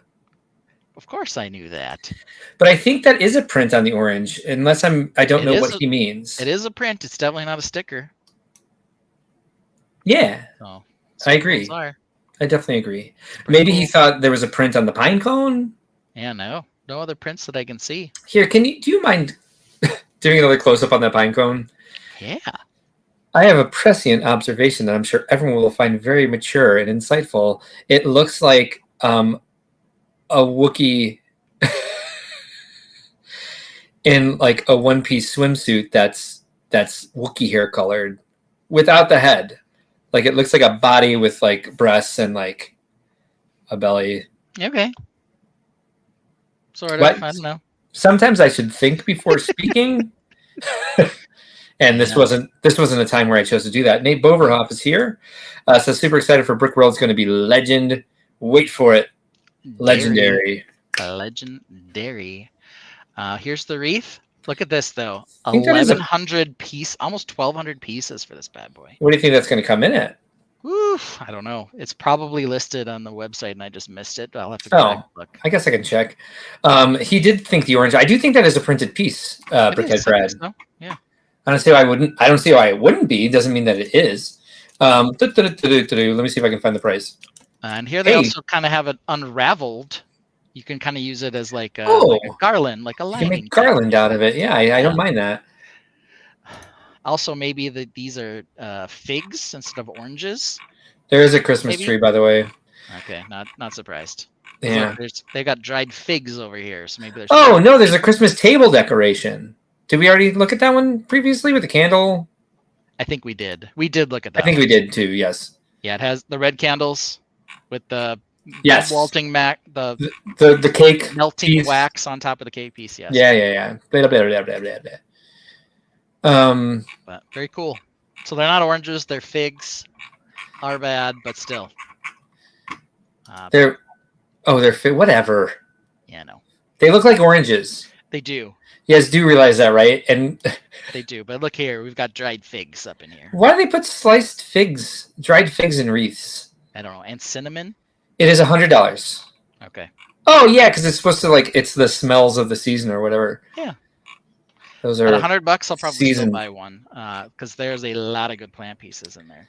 Seasonal smells. Probably just one though. It's not a multi. Not a multi-buy unless it's on clearance. Looks like maybe there's also some dark green of the flappy wing / leaf / flower petal piece here, as well as olive green. So thank you, Nate Boverhoff. It does look like a Wookiee in a bikini. See, that's all I need is constant justification. Otherwise, I'll die. Reed says the orange looks like the fig. Reed, it's a fig. The orange looks like trans orange dish with an orange propeller piece behind it, given the image. Oh, really? No, it's definitely printed on. Yeah. Well, what's funny is when you said it's not. We thought they were oranges, but it turns out they're figs. I looked at it. It says it's definitely a dried orange. It looks too small to be an orange. I looked at it to see if there were mini figs making the orange slice because I was like, oh, they're figs. I had a different interpretation of that word for a moment. Now we really can't wait for Brickworld because he's going to bring a Chewbacca in a bikini, and I'm all here for that, 100%. Yeah, we need to find out if it's a fig or an orange. That's super important. But it can wait for another day. Here's the deal I have for you. I'm empty on Zevia. Yeah. And if we're going to start a segment that I did all the groundwork for, I may have to sit here for a while. I don't have to use the bathroom right now, but I think I'm going to go take a safety just to make sure. Do you think you can manage for a few minutes while I go do all that? I can. I may feed the dog too because she's going to follow me and she's going to be like, it's 8:30. Where's dinner? All right. All right. Be right back. All right. I'll keep listening. If he's listening, I can't tell all the secrets. Sure you can. I've been told that a Wookiee in a bikini would be known as a Wookini. That makes sense to me, quite honestly. Lego's been killing it with the botanical line. Lots of good colors and recolors in particular that I think has been really helpful. I liked the Bananthemum, as it's been lovingly called or renamed. I don't even know if it's renamed at this point. It's just what everyone is now calling the chrysanthemum. They've been doing more interesting bases as well. I'll tell you, the dried centerpiece was one of my favorites in terms of giving us lots of good new plant pieces and interesting, more muted colors. It's 100% a dried orange slice. Everyone's on that. I did take a look. I did take a Google look at figs. They are dried oranges, it would appear. Figs have a little bit different shape when they're just sitting there. Figs give me more of a Christmas vibe, though, quite honestly. But I'm willing to relent. The people have spoken. It is a dried orange. So we're all going to just admit that it's a dried orange and move on. That's what happens when you do it live. Sometimes you can't tell the difference between an orange and a fig. Taking a look out here at the rest of the botanical line. Yeah, there are only these two in terms of the Christmas sets. There will undoubtedly be a Christmas tree, as well as the candle set that we already know about. This particular one, though, I think was my old favorite. Bring it up on stage right here now that it's loaded. The dried flower centerpiece. I think the wreath has more pieces and better pieces than this, but it's also twice as expensive. So this was really a classic for me. Lots of perfect coloration for Lego as well. What is that orange color? In this particular build, there are a couple different oranges. There's both dark orange on the pumpkins, as well as the brighter orange for the epaulets, and the center of the flower was the regular orange piece as well. This is a perfect example. We do talk about color because you have the set and you do know the colors. I do. Yes. We're not basing it off of just our feeling from the lifestyle shot. Yeah, they want you to buy it for $32 on eBay, says Microsoft Shopping. But this one I think was my old favorite plant piece botanical set. I remember you being geeked out about this, and this is where we first saw that rose that we were talking about. Yeah, that same sort of technique that they used in the roses. Yep. So this was my old favorite. This is, I think, still a better deal than the wreath. This was 800 pieces, but the wreath definitely has a lot of really good pieces. Okay, shut up, Microsoft Shopping. You can tell I don't use this computer all the time because it doesn't have all the stuff turned off that I should have turned off on it. I really think we should create like a newspaper boy faction war with all the newspaper caps that we're getting in different colors with all these. Yeah. So there we go. Yeah. Let's see here. Brick Dad Build says, and I think he's right, I'll watch for the wreath on sale closer to Christmas or after. Yeah. For people who actually think it's just a seasonal set, those suckers are going to let it drop down 30 to 50% off, and then we're going to snatch them up. It is a Pirates vegetation parts pack. It is, for sure. Because you know those pirates and their giant dried orange slices. I did so when the Lego Timmy is here. Hello, Lego Timmy. Hello. Sorry. And the my headset goes in and out when I go upstairs. Yeah. The only thing I heard this time was like, we do have confirmation that those are dried oranges, and I was like, yes. Dried oranges. Totally vindicated now. Yep. That's what we said they were originally. Then we're like, we saw them dried up. We're like, maybe they're figs. But you are right. There are dried figs in that picture. And I think that's more common to have in a wreath, but I've never made my own wreath with cinnamon and dried fruit, so I don't know either. I'm not an expert. We'll have to ask a potpourri experto wreath maker. Potpourri, is that what they say in the Celebrity Jeopardy skit for SNL? Oh, is it? Instead of potpourris, like, I'll take potpourri for 200.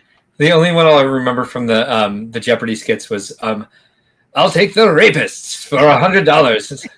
That's therapists. Therapists, yeah. Lego Timmy is near to having a birthday. Maybe you can ask for the dried centerpiece for your birthday, Lego Timmy. That'd be a good choice. Yeah. A lot of good parts in that. All right. 1 hour, 25 minutes. And you've got something called Dantooine. They're on Dantooine. I think it's pronounced Dantooine. Dantooine. Yeah. Did you say Dantooine when they're going to blow it up? I don't know. Then, of course, they don't blow it up because they blow up Alderaan instead. Right. But anyway. I don't know. She says Han as well, so. That's so we're having a Star Wars episode tonight. This is our first Star Wars segment. are we? Oh, you put your Star Wars shirt on for it. I didn't. I don't own one. Are you a Star Wars guy? Oh yeah, absolutely. You know I am. Okay. I think you're just saying that to get me going here. No, I'm not sure. I wasn't actually even really sure that we were experts in this field, but I think you might be more of an expert than I am. I started out like really kind of inspired by it. Like it was, nostalgic, and they're creating this other universe that was really interesting. And I used to like write my own fan fiction, like when I was in like junior high and high school. I think of, over time, especially after the prequel trilogy came out, I kind of lost interest in some of the things. I definitely haven't gotten into like the extended universe. I was a big Timothy Zahn fan, but then when Kevin Anderson came around with the Jedi Academy trilogy, I really kind of lost interest. And then I thought a lot of the novelizations in the extended universe after that were like either hit or miss, and it wasn't really worth my time. I recently read the High Empire, or whatever the ones that were based on when they found the hyperspace lanes, all that sort of stuff. So Gage, I would say, all right, a scale from 1 to 10, I'd say I'm about a 3 on Star Wars now. I've been really excited about like the Disney Plus series. I wasn't too impressed with. I wanted to be impressed with, but was not impressed by the Acolyte, because I was like, finally, they're outside of the Skywalker saga, talking about something completely different. I think they did a lot of really lazy writing and a lot of like gotcha moments and a lot of plot twists that were just not really earned. All right, so rate yourself. What's your Star Wars love level nowadays? I wasn't really much of an extended universe person. I liked some of the themes that were in those. It's all, been blown to bits. Some of it they've tried to recanonize, but it's been blown to bits by what they've done subsequently. Some of it's hit, some of it's miss. I don't mind that though, because sometimes a series can go for a year and it dies off, and that's fine. Doesn't bother me. But there are a couple that are really good. That will, I think, propel some aspects of the story forward. For example, Rogue One was excellent. Andor, which is the spinoff from that, very good as well. So really good storytelling in both of those. Not extended universe wise, but regular canonical universe. I'm pretty up to date with it. I would say I'm a good 8.5 out of 10 on canonical stuff. Good. All right. Not so much on the other side. But. So Brickdad Builds suggests that there's 2 categories of Star Wars, traditional or Disney Star Wars, and I have to disagree with that, because I think there is that third one in there that's just like the complete geeked out extended universe people who followed everything that they did when they sold the license and started letting people just come in, and like sci-fi writers, comic book writers, Star Trek writers come in and write more of the universe. I think what I was going to approach this from tonight was more of a what Lego has meant, what Star Wars has meant to Lego as a brand. But we can go any which way with it. I've got a bunch of stuff prepared, but we can talk whatever. So I called this Dantooine. They're on Dantooine. I have an alternate title for it. Are you excited for the Skeleton Crew show? Yes, because A, Jude Law's in it. B, again, it seems way outside the Skywalker saga. Yeah. So I want to see what else happens in this universe. We haven't gotten to the end of the Acolyte, so I guess I should keep giving it a chance, but I'm just like, they've just made every compelling character two-dimensional. They cancel it anyway, so. They did cancel it? Yeah. Good to know. Miles wants to know if you want a s'more. I do not. Are you sure? It sounds good. They are good, but I will pass. All right. So I had an alternate. So Dantooine, they're on Dantooine. I wasn't aware. I know you like your Star Wars. I wasn't aware that you were actually an 8.5 out of 10. I was a good 3 out of 10. So I was going to phrase this as a question.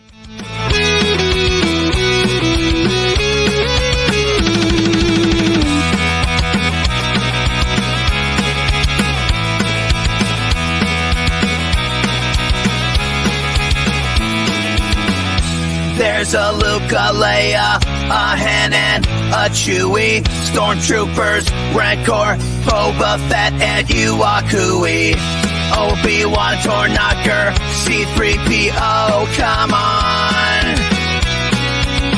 Do you even Star Wars?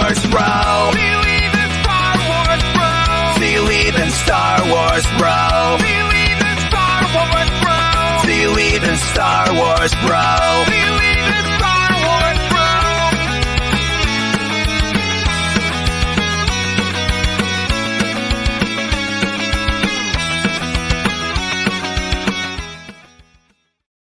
So like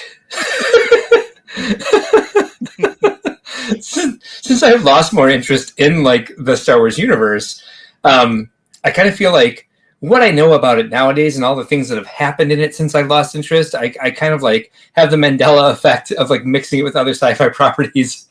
Like I've definitely picked up on all of the new stuff. We've watched every single episode of the new series, except for, of course, the Acolyte, which we're still on. Disappointed in Ahsoka. And so I feel like kind of a fraud having a Star Wars episode when I'm not really that much of a Star Wars guy anymore. So real quick, our artist and GarageBand worked together on that one. Mm-hmm. And what the song went longer than I realized I had images for, so I used some outtakes as I was trying to get it together because I was in a hurry to complete it because I spent way too much time on it. Yeah. So there's a couple outtakes in there that I didn't intend to use, one of which I was just like, no, make sure it's a man in his boxers with a Sith villain at the bulge. And okay, that's very specific. Our artist gets, well, because you have to ask it with certain words. Yeah. Yep. For what you're looking for. And so I was trying to do like the do you even lift, bro? With so there's definitely some odd images in there. But my absolute favorite is how you have to ask for it for like sci-fi villains and sci-fi heroes, and so it did mix them up the same way my own memory does a lot of times when we're talking about these things. So let me start sharing. I'll get us through a little Star Wars history journey here. All right, I did like Obi-Wan with Darth Sock, or the Sock. Like Knock Knock was in there. Knock Knock was in there twice. He's so not a Star Wars bro that he didn't even know the guy's name. He called him Door Knocker Guy. I was like, come on, man. Do you even Star Wars bro? Do you even Star Wars bro? Oh God, that made me. To be honest, that makes me so freaking happy. I probably watched it like 50 times yesterday. All right, so let's start here. This book, Brick by Brick, by David Robertson. To be honest, I haven't read it, but he gave the keynote speech at Brickworld, I think 2013, 2014, something like that,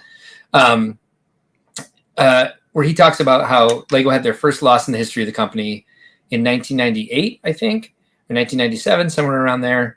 And shortly after that, they started reinventing themselves to make sure that they stayed at the top of the toy industry.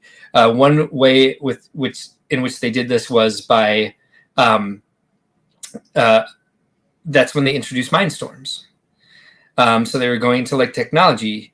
That's when they started producing computer games to try to get people into like the LEGO gaming. They had like LEGO Loco and some other like LEGO designer software that you could buy at your software department at Best Buy.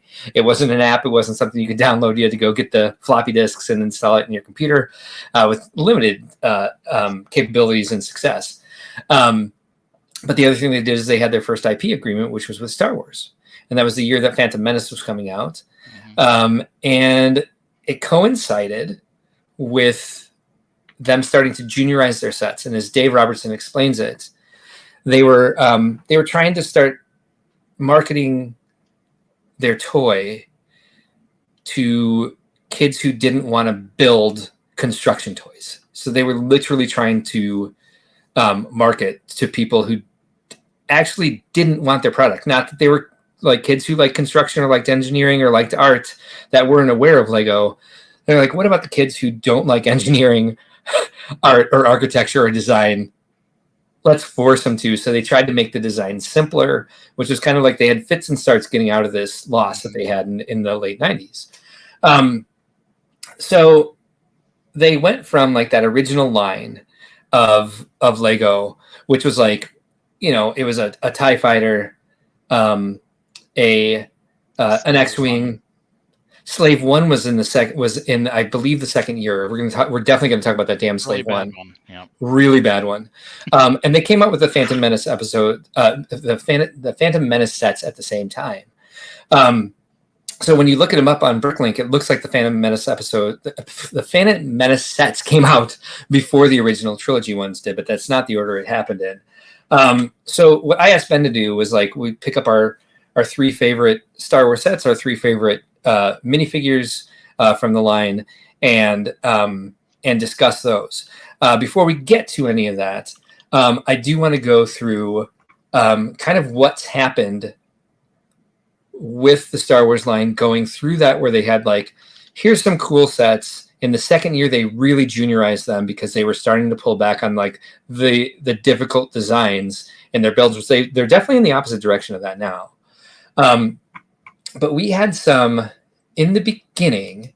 We had quite a few odd minifigures that you wouldn't see nowadays. And I guess I didn't save these the way I thought I had. So give me a second. I will find them. But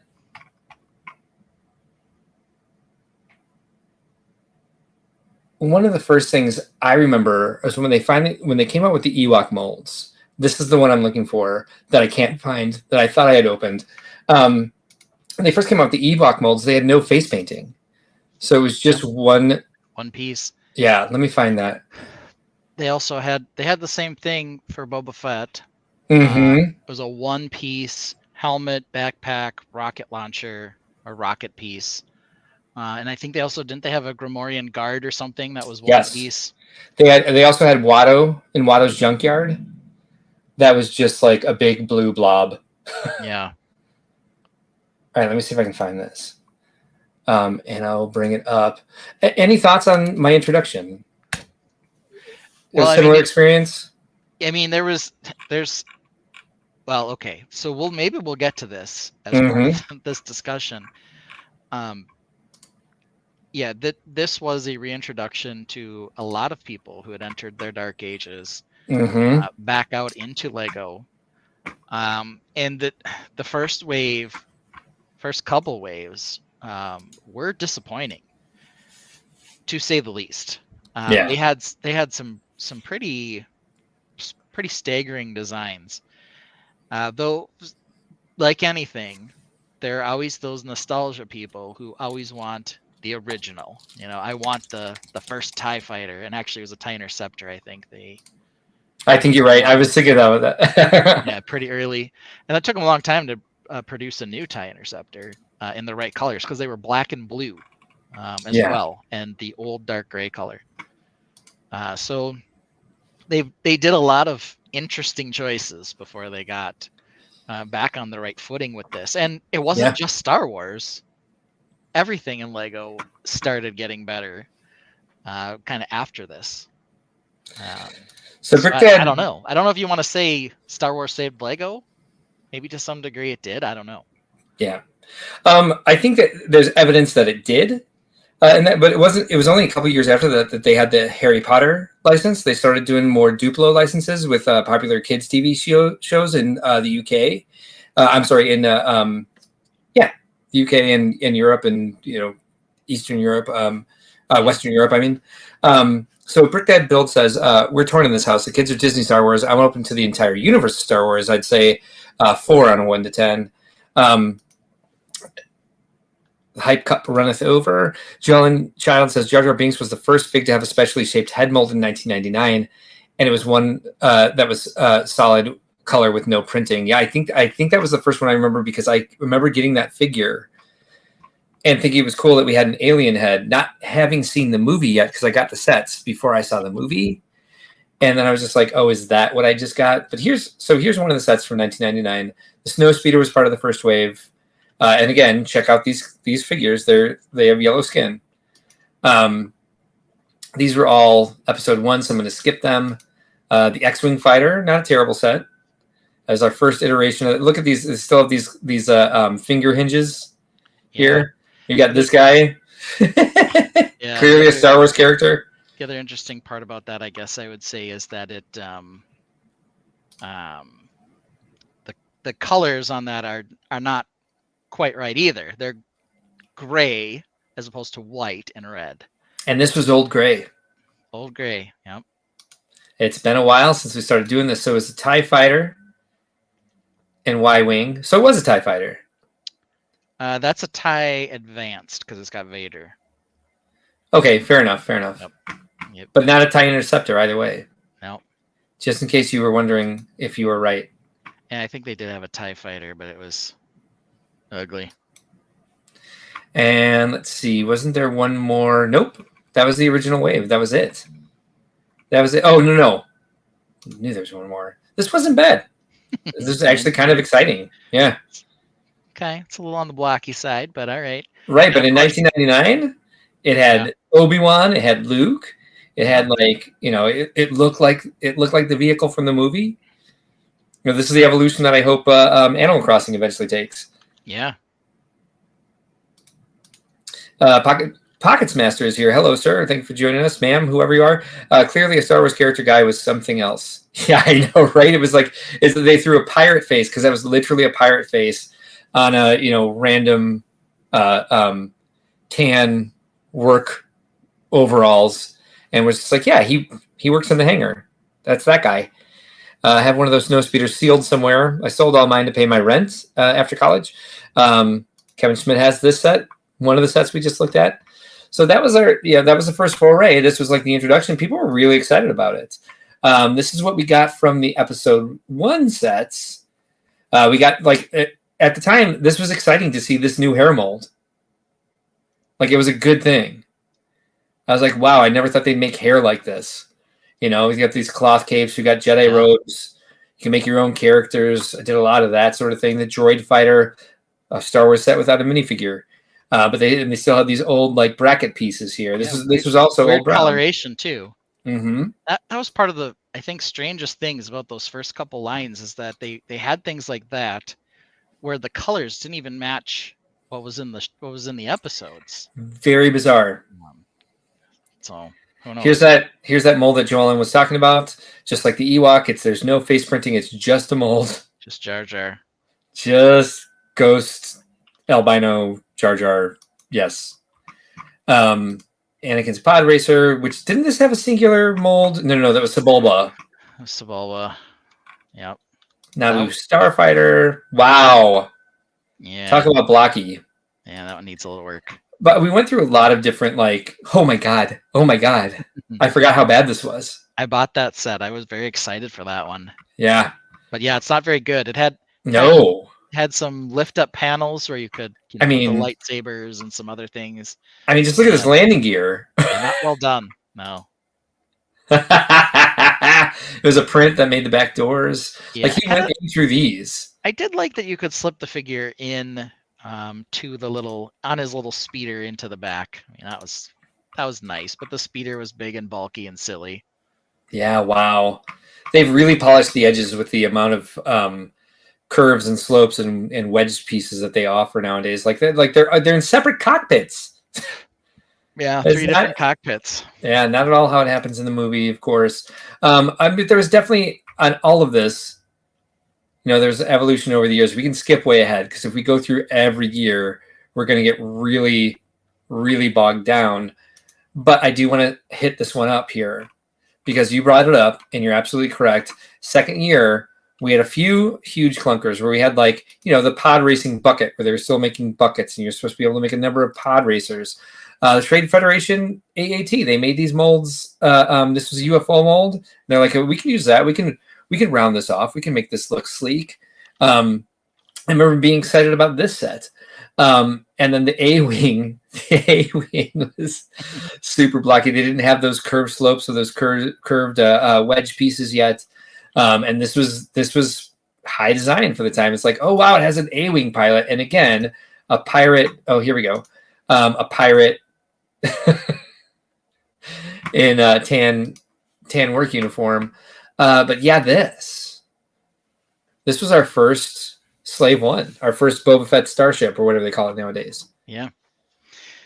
Yep. Slave One at the time. So Boba Fett had some face printing. He did. At least. That's nice. It was one piece though, and that they didn't have the. Oh, Ben froze, or I froze. Someone tell me which one of us is it? I do have this over here. This is what Boba Fett eventually became, and I think this is what Ben was referring to. That eventually we had pieces where like the antenna stuck out of his head. He has like the side cape. We've got an actual face underneath, and that's going to be when we get to it.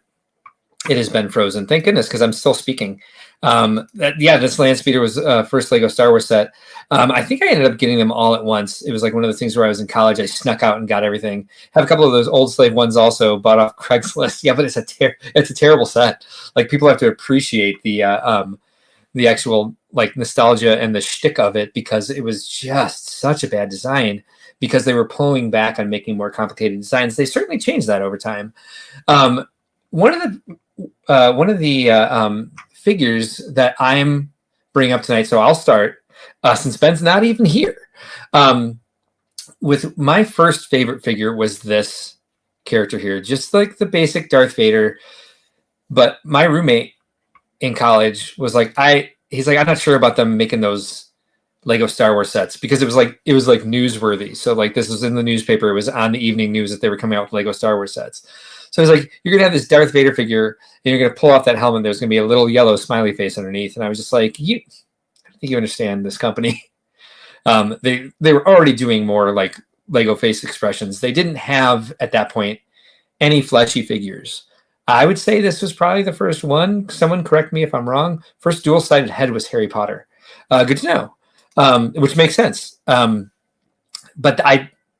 Gray, I don't know if they were just trying to avoid flesh, like he's dying underneath, so let's give him a gray head. But I remember showing my college roommate, like, look, it's not a yellow smiley face. So this was like the first figure that kind of spoke to me and made me feel good about like being a Star Wars Lego fan. Yellowhead Vader, and that's honestly what he expected. And I don't know why I found that offensive, because like why wouldn't somebody expect that at that point in the Lego company's history? But also, you still talk to people and show them pictures. I've shown people pictures of my MOCs, and they're like, where do you get all those pieces? Are those Lego pieces? And I'm like, yeah. And they're like, oh, I thought they only made squares. And I'm like, dear Lord, what are you, 90 years old and haven't looked at a Lego set for 8 decades? So Ben, if you're with us, take your time. So that's my first figure. We'll see what Ben's is. My first set, I'll bring up here. Actually, while he's getting ready, I will go back to this, because one of the things that I think, whoops, gave it away. Where'd it go? Where did we go with all this? Here we go. It picked up very quickly with these sets. So this was only in the second year. This was, I think, the same year that the that Slave One was introduced. They made the first UCS set, which was the X-Wing fighter, and then the TIE Interceptor, which, in retrospect, aren't amazing sets, but they certainly were at the time. During this time, I wasn't able to join my family for Thanksgiving in Kentucky, which is where my sister and my brother-in-law lived at the time. And I stayed home all weekend and built a Star Destroyer. I posted it on FBTB, and it got highlighted for the week. Oh, that's what I was going to do. I was going to bring up all my Star Wars MOCs. I may not. We'll see if we have time. It's not about me. It's about Lego Star Wars.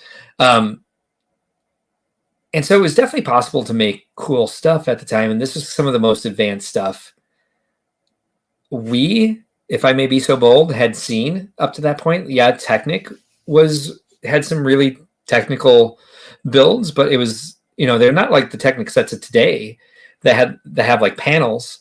Like they were all just like skeletons of things. Joellen says that Lando Calrissian was the first to have a real skin tone. Oh, we all know. Which is crazy in retrospect, because every other character in that set was yellow. Let's find that one. Let's go to Cloud City and see when they decided to say like, hey, look, we have a Lando Calrissian and we're not going to make him yellow. So I think that's what people were talking about. I think my only look at this, you guys. This is our first ATSC. What the living Mega Blocks is happening here. Yeah, they came a long way. They really have. I remember knowing what Lego could be capable of and seeing some of these sets come out. Here's the Watto I was referring to. Here's the, what is this thing?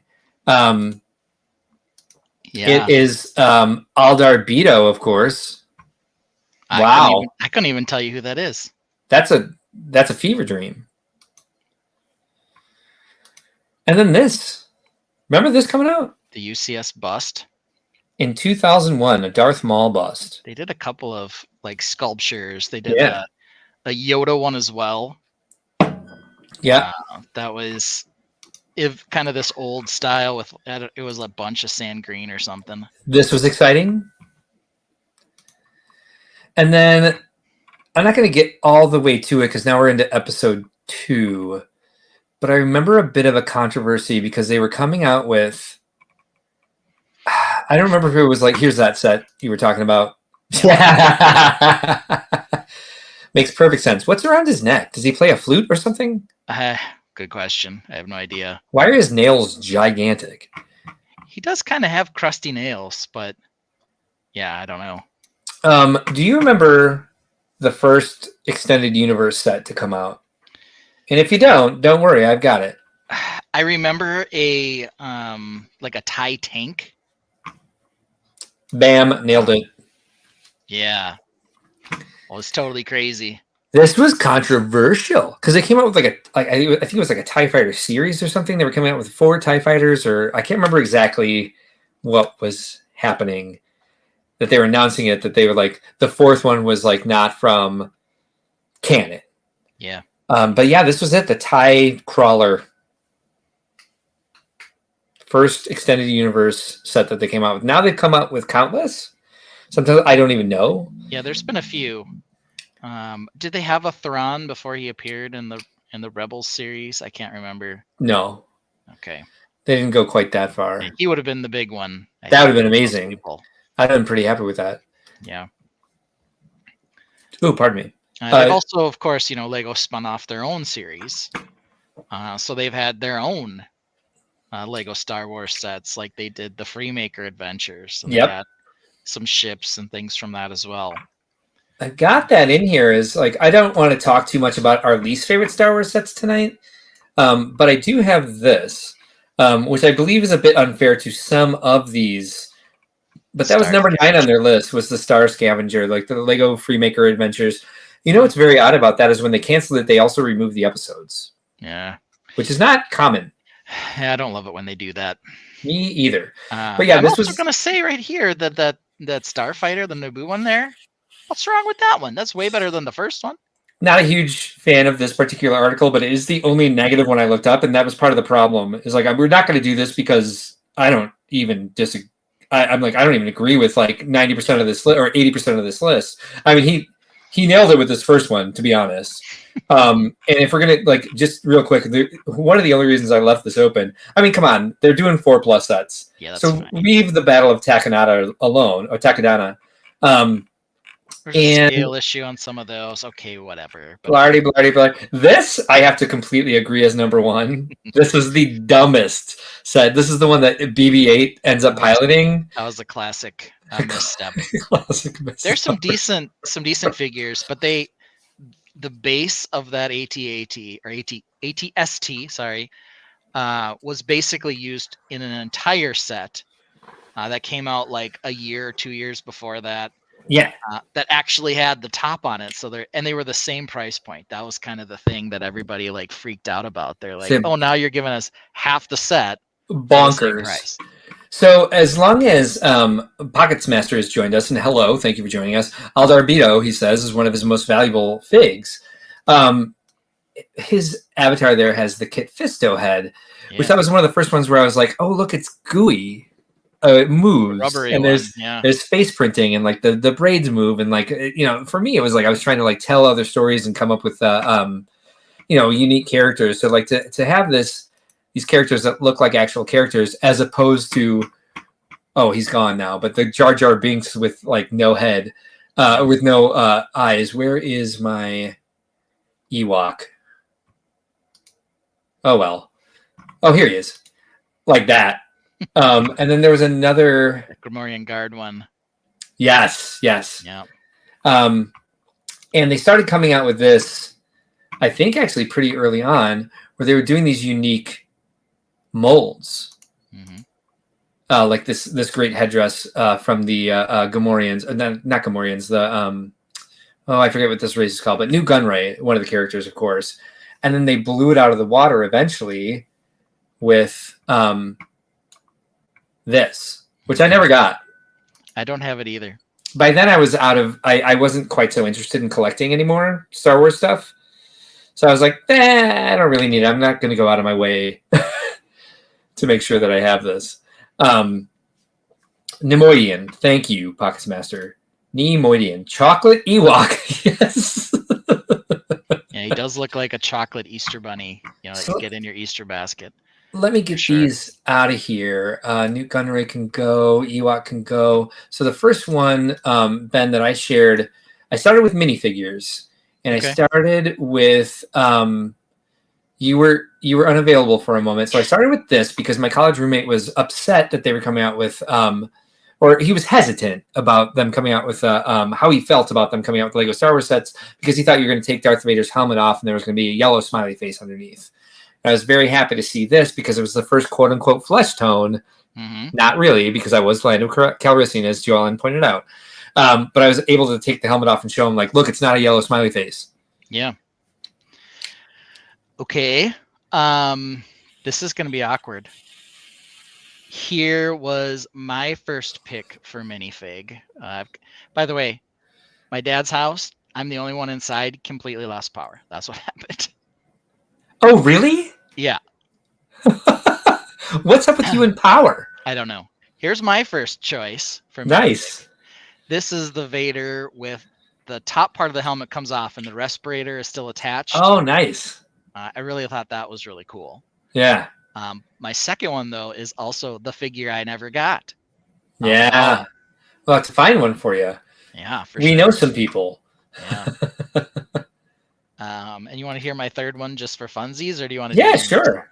My third one doesn't matter. Is this one, the Mandalorian Super Commando. I love the torso on this, and I love the helmet on this. I also had, I think, a separate backpack piece, but I don't recall. But I love the printing on this in particular. It's really great for other Star Wars lines, and this was the first time they had really started giving us different Mandalorians. Now there are tons of them. Right. One of the first ones. So I really like this one. See, this is proving you're much more the expert. Mine are all like nostalgic. That's why I'm the 3 and you're the 8.5. There you go. There you go. So I'll go ahead and do my last two. Right. Sorry. Oh, it's okay. I forgive you. Here you are. You're back. This, when they finally came out with this character, Akbar. I don't know. I think 2012. I was probably still doing it. It was the year my dad died, so I might not have been as like fun as I normally would be, because it was Father's Day weekend, and I had built that that display to honor my dad. But I used to run around doing my Admiral Akbar impression. So when this figure came out, and it was so good. That's when they were really starting to step up the molds and the character painting. It was, as we've discussed, they did not do so much at first. There's been like, if one thing is like the theme for the night about this, it's there's been an ebb and flow to the quality of designs and characters. We got some comments in on that one. So Brickdad Build says 2 head prints on that Super Commando. Yep.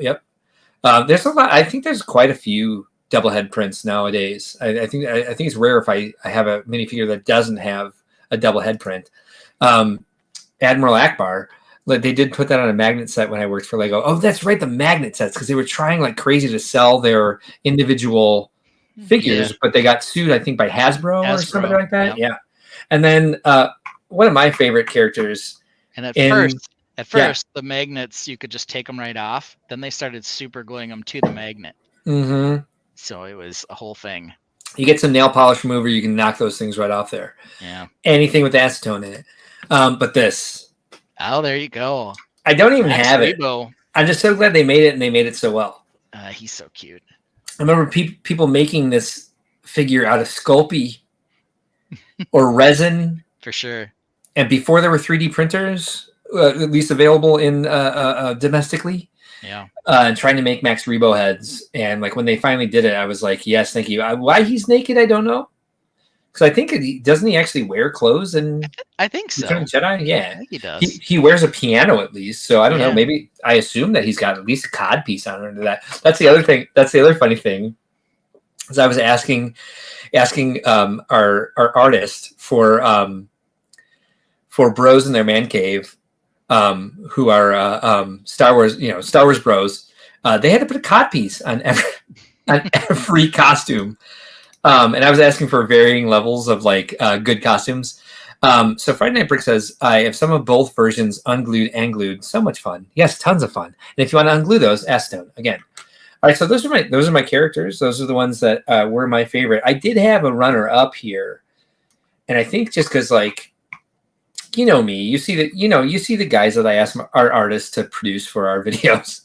And they weren't differentiated enough. So I spent a lot of time talking to our artists about like, can this person look like this? And like, because they were using like the same face. And I was like, no, let's make them look like different people. Yeah. I was enamored with Ray Park, who played Darth Maul. And then apparently has burned a bridge with Disney by accidentally posting a certain video. On his Instagram, which I don't know how you would post this type of video, but at the same time, it's kind of like, well, he's still Ray Park. He's still the original Darth Maul. It's really not a big deal that he made a mistake. But I thought this figure was really cool. I think the later ones where they actually had the crown with like the head teeth or like the little cranial spikes. Yep. Yeah. I thought this was a really great character because it was like one of the more detailed face prints we got that showed, again, a different character, an alien. When you were getting like the head molds that were like Jar Jar Binks or Watto, that were just like unpainted molds, and they were actually doing like capturing characters in a very small space. And this, I thought that was exciting. So that's my runner up. What do you have for your favorite Star Wars sets, Ben? The first one is this one. Nice. Really interesting. So nice, in fact, that they remade it with only slight variations, like 7 years later or something. But I think what's good about this one, they had a number of play features that were fairly well disguised, but you get sort of the most epic scene of the original trilogy of all of them. Yeah. Luke finally confronting his father, and his father, not the first time he confronts him, first time he knows he's his father, and he confronts him in a battle type sequence, and sort of the whole return of Anakin Skywalker. So this was a really cool set. They also had the Imperial Guards, Red Imperial Guards here, which were a big hit. Was that the first one that they showed up in? I don't know if it was or not. It was. I don't think so. The first time I got them that I can recall, but they were always very, very interesting and cool looking figures. Those window molds I thought were fantastic. It was really nice to see that, like that Death Star window in a printed design. Yeah. Yeah, apparently the Imperial Guards were in a battle pack, according to Reed. And they may have been. But I do recall this set being pretty cool. I think the updated version's probably better in a lot of respects. Okay. But this was the one I remember fondly, of course.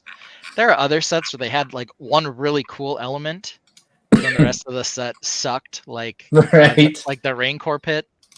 The Rancor's awesome, but the pit was the pits, right? Right. So, it was supposed to be modular, where you could put them all together. Yeah, you could. Put and like it was supposed to be palace on top. Yeah. Yeah. So I don't know, but that was my first one. What do you got? I'm looking for my Fabuland version of the throne room, but my first one was this. Hold on. There we go. And again, I'm using Bricklink, so I do apologize for not pulling these up on Brickset, which probably has better images. Probably. This, I had built one before they came out with it, and I thought it was pretty good. I don't even know if I have pictures of it anywhere. I used like my my USB camera from my on my desktop computer, which not a lot of people had at the time. So they're probably really small and really grainy. But I thought this was amazing that they went this far and did this, and there was some like really unused building techniques from previous, like we'd never seen anything like this attempted by the Lego group. And at the infamous point where you get to in those building instructions, and again, this was old gray, you get to the end of like step 74 and there's like 2 times at the bottom, like I got to do 74 pages again. Why didn't you say 2 times at the beginning and I would build both at once? Like, at least warn me it's going to happen. 2 frames, and you had to flip one upside down. It happened twice because they were both opposed to each other. Yeah. So, like, yeah. So then by the time it happened with the second one, you were like, oh, I'm going to have to do this one twice. This was a really cool piece to put on a shelf. It was a cool piece to, like, people come over and be like, oh, my gosh, what is that? A couple interesting things about this one. This is the original one, right? They is. redid it. The redid a few times. Well, they've redone a UCS one as well. And like the Super Star Destroyer, are you counting that, or are you just counting this? No, just Star Destroyers. They also have a Venator. I'm not counting that. They just have a second UCS one. But this was right when they were converting colors. So there are both old gray and new gray versions. Yes, there are. This Star Destroyer out there. Yes, because I remember the one that I had, all of the Technic beams in it were new gray. Everything else was old gray. Yeah. And it had those big I sold these at the garage sale in 2016, something like that. These big tire hubs. The big wheels. And the Fabuland bucket, the Fabuland tub. Yeah. The other thing about this one is that the entire bottom was held on by magnets.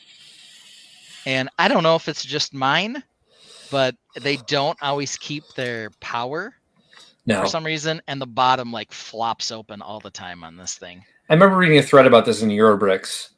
It's like those magnets need to be replaced for, maybe it's all magnets lose their I don't know, polarization over time. I don't know. Anybody in the chat knows about magnet life or magnet longevity? Let's see. And this set was 10030.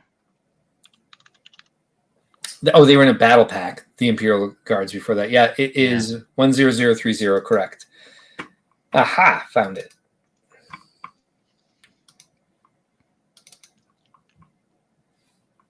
Yeah. So did they have the note right on there? I don't know. The note right on what? I'm sorry. Yeah, so they have a note right on Brickset on this that's got two, or Brick Link that has 2 notes. One is that there were 2 forms of instructions. One came with a spiral binding, and then there was a subsequent version that was glued. All the pages were glued. I had the spiral one. I think I had the spiral one as well. Yeah, and then they have the second note. The early production runs of this set featured light gray elements, but subsequent production runs have contained varying mixtures of light gray and light bluish gray elements. Weird. Yeah, so they had both, like you mentioned. Some of the beams were one color, or some of the parts were different colors. So very interesting. Yeah, but I was excited that they were doing such a big set piece. And it was like, if I wanted to see something built, obviously as I tried to tackle it myself, I wanted to see this. Yeah. And I think the interesting question to that would be, I think that there was also some old dark gray on that.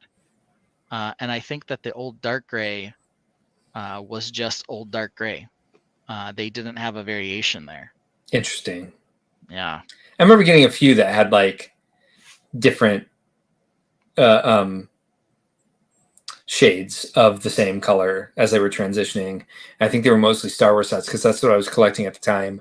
I had shelves in the house that I put all my Star Wars builds on, which is something I don't do anymore.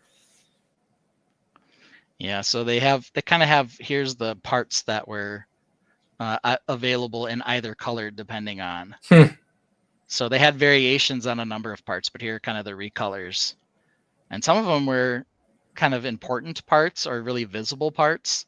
Like those wheel hubs that you mentioned. Yeah. Oh, wow. So kind of interesting that they had they had a mixture of element colors in there. So yeah, that was a cool set. Can't disagree with you on that. So what's before you get to your next favorite Star Wars set? Here we go. We've looked at this before, but this was mine and Mike's there you go. version of the throne room. There you go.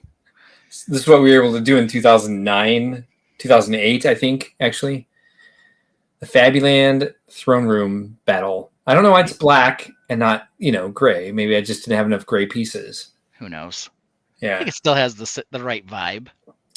But you can see, like, I've got the that UCS TIE Interceptor cockpit used as the window, which is why I first looked at the window, I was like, wow, they had the actual window in that set, because I don't think I got any of those. I think I stopped buying Star Wars like after the Ewok Village. Yeah. And then you can see like the hovercraft bumper makes the perfect frame. See what I'm talking about? Okay. All right. Can you see my mouse here? Nope, of course not. Will. The hovercraft bumper was such an interesting piece. But there it is. Yeah. There, I made a little square around it there. Making the shape around the octagonal shape around the window there. Yeah, that was actually a fun build because, like, we're being silly. We've got Imperial guards before they made them as figures. Mm-hmm. All right. Anyway, apparently they're just the Emperor's monkeys. Enough of me showing off mine. What's your next favorite Star Wars set? I'm gonna have to go with this one, the UCS Shuttle. This is the same thing. The scale on this was absurd. They also did some work with angles and mechanisms to like make the wings open and close.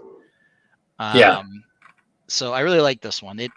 Nowadays maybe they'd be able to do better with the landing gear. I think you kind of had to lift it on and off the landing gear. But the other cool thing about this one is this picture down here.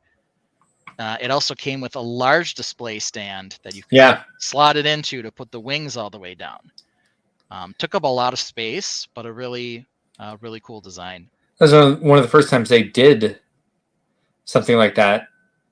Like, they had the stands. Yep. They had like the UCS stickers. It was like to actually make it more functional, make it a better display piece. Yeah. Because like the UCS, the first two UCS sets were like the X-Wing and the TIE Interceptor, and they were displayed at angles. Like they put enough thought into that to make it like an action. Yeah, you could tip it up or down on the stands the way they were built out of the Technic pieces. Yeah, but yeah, this was the first one that kind of had two different options. You had both the landing struts, so you could put it down with the wings up, or put it on the stand with the wings down. So it's a really cool set. Again, I think this may have been the first UCS set that had minifigures as well. Oh, good point. Don't quote me on that, but it might be true.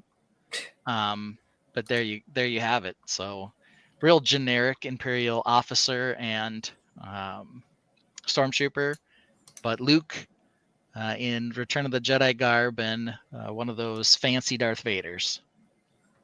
So, I don't remember if this was the lift-off helmet version of Vader or not. I wouldn't imagine it being in this set.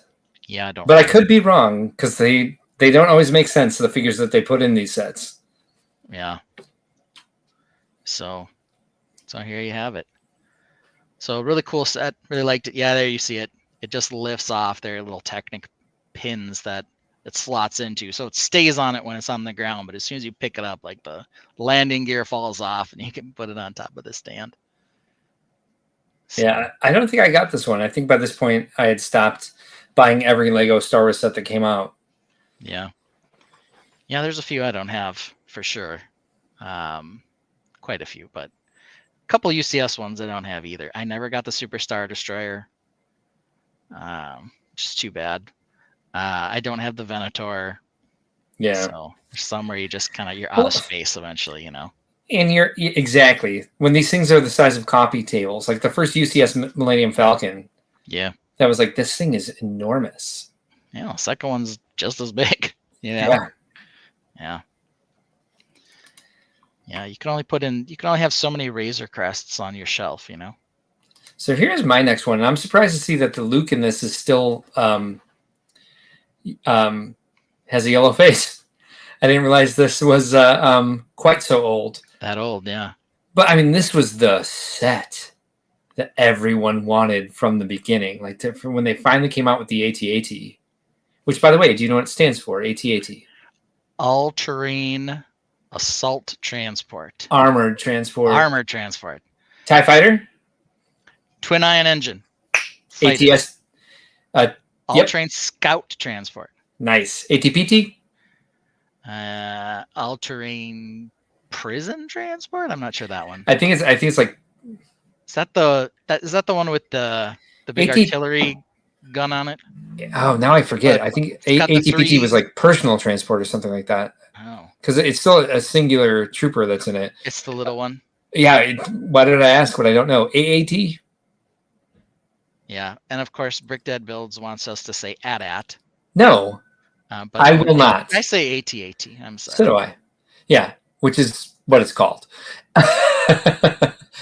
Like, all right. So yeah, this one was exciting to me. They had like the new hinges were in this, which we don't really see in things anymore. But I think those hinges were really great. They had them in the General Grievous. They had them in quite a lot of things. There was a lot of like a stronger posing than most hinges we had to work with at that point. Your 3 just acronymed up to a 4. Oh, did it? I would say I've got others. Yeah. I remember my acronyms from all my Star Wars readings. MTT, Master Troop Transport. AAT is Aerial Assault Transport. LAAT, Low Altitude Assault Transport, which is the Imperial gunship. What's a STAP? Oh, good question. Single Trooper Aerial Platform. And I know what the STAP is. That's a little battle droid flyer arounder dealy majude. From Naboo, so who cares? Yeah. All right, so your next one. Oh, the ATPT. Okay. What is it? Two-legged one with the big. Is it personal transport? It's all-terrain personal transport. Yeah. I was right. You nailed it. Look at me. Maybe I'm a 4.25 at this point. Maybe. Okay, this one we've got to go with. Yes. Hell yes. UCS Slave 1. Nothing excited me more than the prospect of getting this set. In fact, interesting story about this set. I have a European version of this one, not the American one, because I got it from Eurobricks. Okay. So back in the day when you run Eurobricks, there are certain people who would try to get sets for reviews. Yeah. I did not get the set for review. They'd usually only have so many, and they'd raffle them to people and expect a certain quality of review and all this other stuff. So I had tried to get several sets, and I lost every single one. Didn't get a single one. But I think there was some budget left at the end of the year. So they asked if I could have one to do some sort of review, what would it be? And I said, this one. And I said I would do something different because there was already someone who was going to review it. Yeah. So what I did was this on Eurobricks, the Slave 1 retrospective, March 23rd, 2015, where I went through and built stands and compared every single Slave 1 minifig scale that had been out at the time in this extremely long article talking about, you know, how good each and every Slave 1 version was until we got up to the UCS one. If you are wanting to waste a lot of time reading something, this is basically my only contribution worthwhile to the Eurobricks review community. But here it is, my Slave 1 retrospective. You had no idea I was even going to mention this, Mark. No, but it's funny to me because, like, how much time did we spend on that site during those years? So many. See, here's the first. So many. New Boba Fett. Yep, I brought that figure up. Completely sweet compared to the other ones. Yep. We talked about that, I think, while your power was out. Yeah, ridiculous. And, you know, there you can see comparisons between the various versions until we got up to the UCS one. So if you're a giant Slave 1 nerd, and you want to get up to them, here it is. So here's the final UCS one here when this finally came out. So this was definitely the one I was after. You can see all the whole Fett family there, as well as a whole Slave One family, I believe, eventually. There you go. So there it is. Out. Oh, barf. That one on the right. Yeah, and it was exactly what I would expect. There were people who were like, "Oh, I still have such nostalgia for the first one." I'm like, why? The jump from the first one to Jango Fett's is insane. Insane. So wow. There you go. Nicely done. There you go. That's the way to do this. There's my last one right there. Funny enough, my pictures, I gotta say, pictures were pretty good too. No shit. Yeah. For 2015?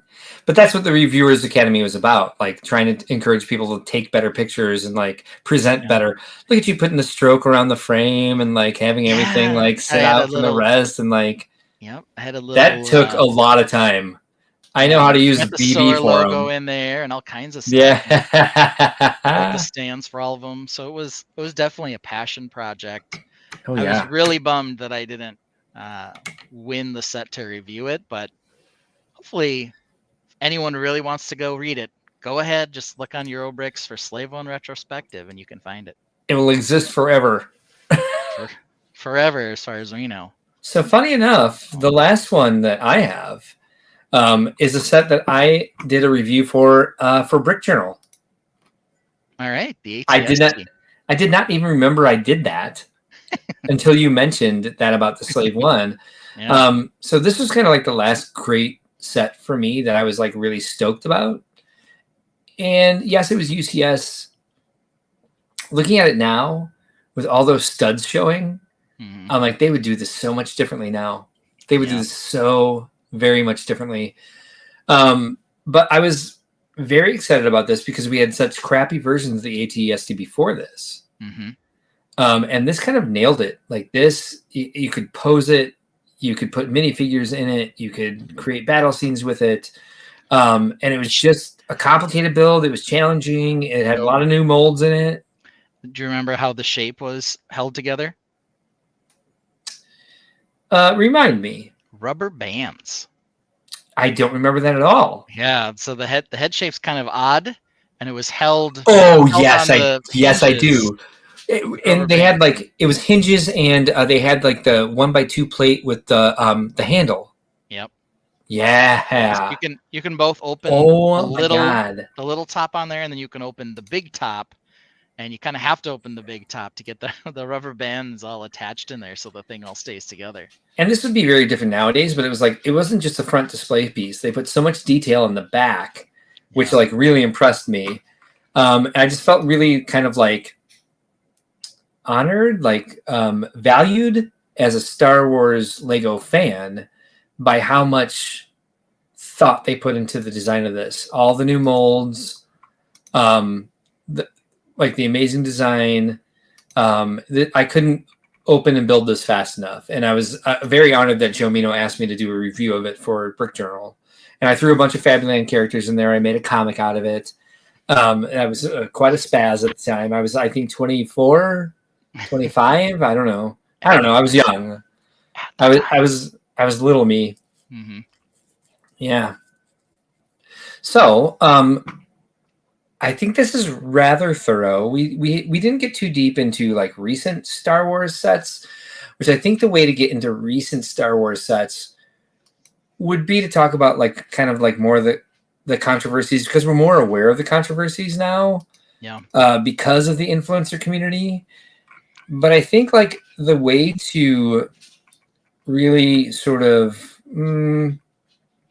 close this conversation out is to talk about this.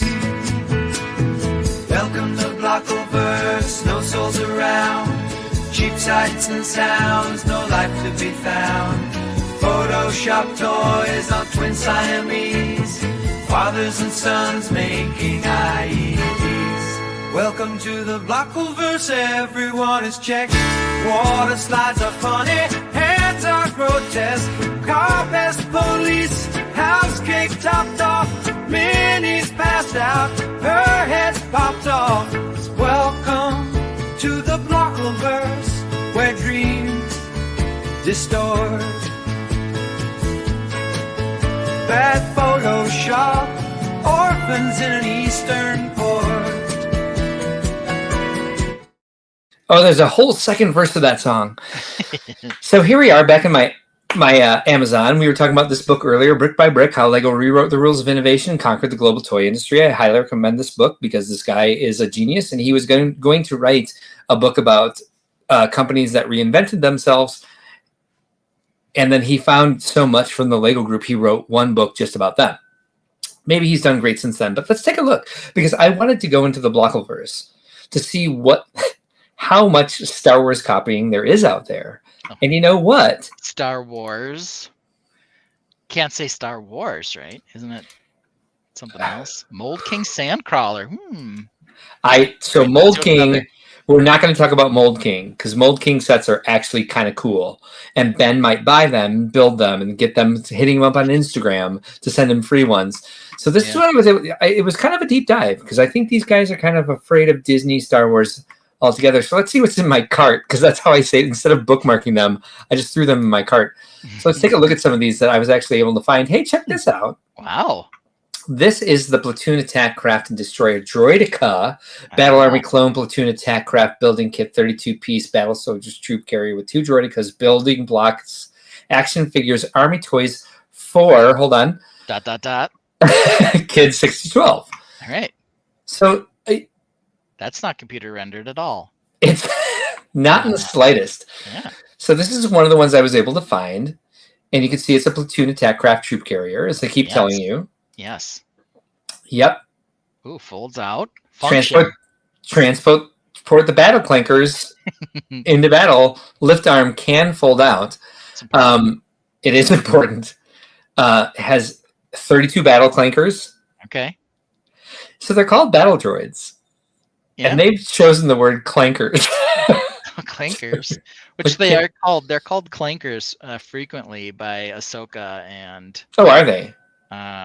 Anakin in the Clone Wars series, but they still call them Droidica. Like exactly my point. Battle droids is generic enough, but to go with Droidica, it's like, why are you even bothering? You know, Lego TV loves clankers. It probably means something in Australia that we're not aware of. Probably does. Like root. Yep. Here's the product size. Yes, that means a lot to everybody. This is definitely a whole incomplete ripoff of Lego or their IP. No. Brilliant. This is not Photoshopped, but there is a cacti. I'm sorry. There's several succulents.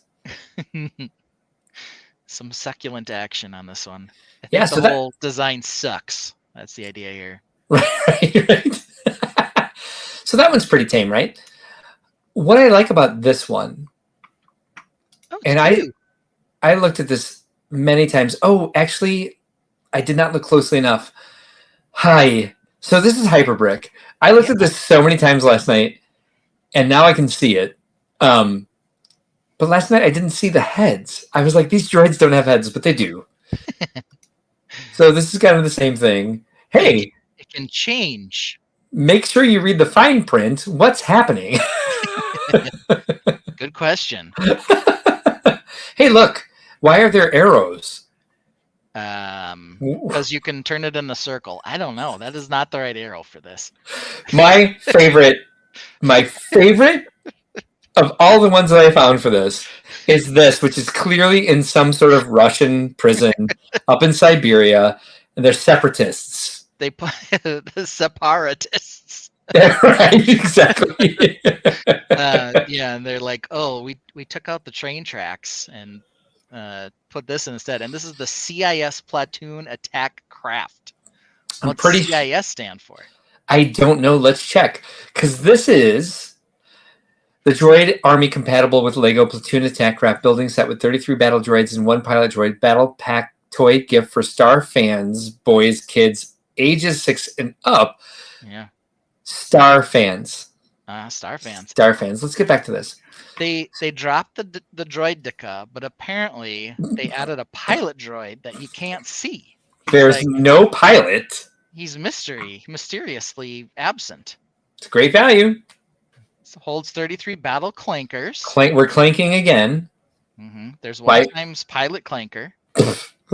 We just don't know where he is. He's missing. He's on a break. Yeah. He's got a union. Yep. It features liftable racks. Now I see why I didn't see their heads, because they're like, okay. I kind of put in there backwards because their feet are up on top. Yes. Below. So yes. They get off the rack. I think the racks are supposed to flip out. I thought they come out and they drop down. They drop down. Yeah, I think they're supposed to turn because they are attached to a bar that's coming out. So it looks like it could rotate again. But neither of the pictures show them rotated. They just show them folded out. For a different company, it seems very similar to the last one, right? Very similar. Okay. That's a very different product shot, though. Completely different. They definitely didn't. How tiny are the building instructions for this? I don't know. And look how tight. Is that an actual scale size of the box? Smaller than a 4x4 radar dish. Or I'm sorry, 4 times the width of a 4x4 radar dish. Yeah. Which must be very easy to read. And yes, I mean, like forever, like this needs to make its way into the block of our song. I know. Yeah. So you can't imitate set CIS. I know, right? That's kind of just like, is it? Here's my question: are they saying it's cisgendered? That was the first thing I came up with, this because CIS means nothing else, and everything's capitalized, so I don't know if it's an acronym or not. Yeah. So here we go. Yep. I don't know. All right, moving on to this. All right. We got some IG88, except not IG88. I'm sorry, IG12. Aha. It's the Ideas Robot Building Kit. Logo in it. Gotcha. Exactly. Ideas Robot Building Kit compatible with Lego sets for adults. Collectible mech action figure toys for boys 8 to 14. Years and up, 462 pieces. Let's see. It really does have a Grogu in it. It does. It is the version with the Grogu in it. Oh, wow. So it was IG11 plus 1. Arm rotates. Which you wouldn't know unless they put this red arrow here by his right shoulder. How adorable is the Grogu in there with the big eyes? How? You're going to buy this. Oh, look. Yes. No. Have you seen the entire Mandalorian series? Okay. Yes. My question here. Why is his arm saying that, though, and not his mouth? No idea. His mouth area. As a lifestyle shot, what do you notice in all of these? Wait, no, I'm sorry. There, and there. Uh-huh. Well, we're standing on top of some radio. Yes. Like an old school radio, and they all have the same picture in the background that has something I can't read yet. Hopefully I think inspirational quote. I think what it is the insert that the frame comes with when you buy it at the store. Okay, that makes sense. That's all that makes sense. Yeah. So I could see Lego actually producing this set. Yeah. But in the meantime, I would hope that Lego would have their lifestyle shot game down well enough to make sure that it's standing or sitting on a radio, a transistor radio from the 1950s. Yeah. That's where it belongs. They're like, oh yeah, this thing's mechanical too. They're both mechanical. Duh. So Papa Rex says, I admit I have the IG-12. Had to add a couple 2x3 plates to keep the legs together. Are you serious? Or is this a joke? Lego Team B, IG-12, IG with attitude. All right, so next one. And I don't mean to be like, are you serious? Because I want to make sure you're not telling a joke that I'm not picking up on. Papa Rex says, but the brick quality is decent. So the design's not great, but the quality of the brick is good. So I mean, okay. He bought it. I'm so sad right now. Okay, so here we go. Run. It's the TG Block Star Trench 3D Wars Run Wall Art Craft Kit Micro Brick Framed Creative Activity Hobbies for Teens and Adults DIY Home Office Decor Suitable for kids 8 and up. How would you, if you were looking for Trench Run 3D art set? But wait. Would keep you going. find it searching for that? Did I? No, would you? Oh, would you? I'd not know. They have Trench and Run in there. They have Star and Wars, but they're separated by different words. I'm pretty sure Jeff Bezos would make sure that happened. Mm-hmm. And also, where's the trench? Good question. That's more like that's just inside the trench. The walls you can't see. They're on the top and the bottom. This is not like so much a trench as it is the bottom of the trench. This is like if Lucasfilm came to Mark Larson and said, "Design us a trench on the outside of a giant like space station with a bunch of conduit." I would get all Art Deco like this, because this is how like swirls and like parallelograms, and like there's nothing really trenchy about. There's no trench. Yeah. It is not only holy greebling, it is like sacred geometry greebling. Yeah. Because it looks nothing like the actual trench from the movie. However, there are two stars. The Borg cube. Why not? There are two TIE fighters and an X-wing. Little TIE fighters. And I made balloons happen. Kevin Schmidt says this is the pre-trench run shot. Yes, this is before they get to the trench. You have to buy 3 of these to make the trench. As Brick Dad Builds just pointed out, if you buy several, you can build many things. So there's more fun stuff here happening. Oh, they're the tiny blocks. Exactly. Not compatible with other brands. No. So we can build whatever we want, even if we're literally ripping off Disney and Star Wars. Okay. What is in his hand? Is it the TIE Fighter or is it something else? It's something else. It looks to be a gray Wookiee in a bikini. I thought maybe it was an IED. It probably is. What's the sculpture on his table? I don't know. It is Cubist Boner. Yeah. It's less a trench run, more an indentation run. So right. Fun. It's an obstacle course with not so many obstacles, because you can just fly right over flying, so you're good to go. Yeah. Fun, challenging. Fun, comma, challenging. For these people. Here we go. We are building this in a art studio. I don't know where we're building this. No, this is clearly a family room, because don't you hang your artwork touching frames with shelves above them, right? Yeah, what actually used to be on the table. This is what did used to be on the table. IEDs, yeah, for sure. Yes. And at least they have a Monstera. Okay. Great decor for your room. Clearly. All right, check this out. Only $25, really? It was $25 for that? I think that's what it said. Well, they're micro blocks. That's true. So look, this, by the way, is the Hitso Blow. I can't even say it. The Hitso Blow? So that's the name of the company.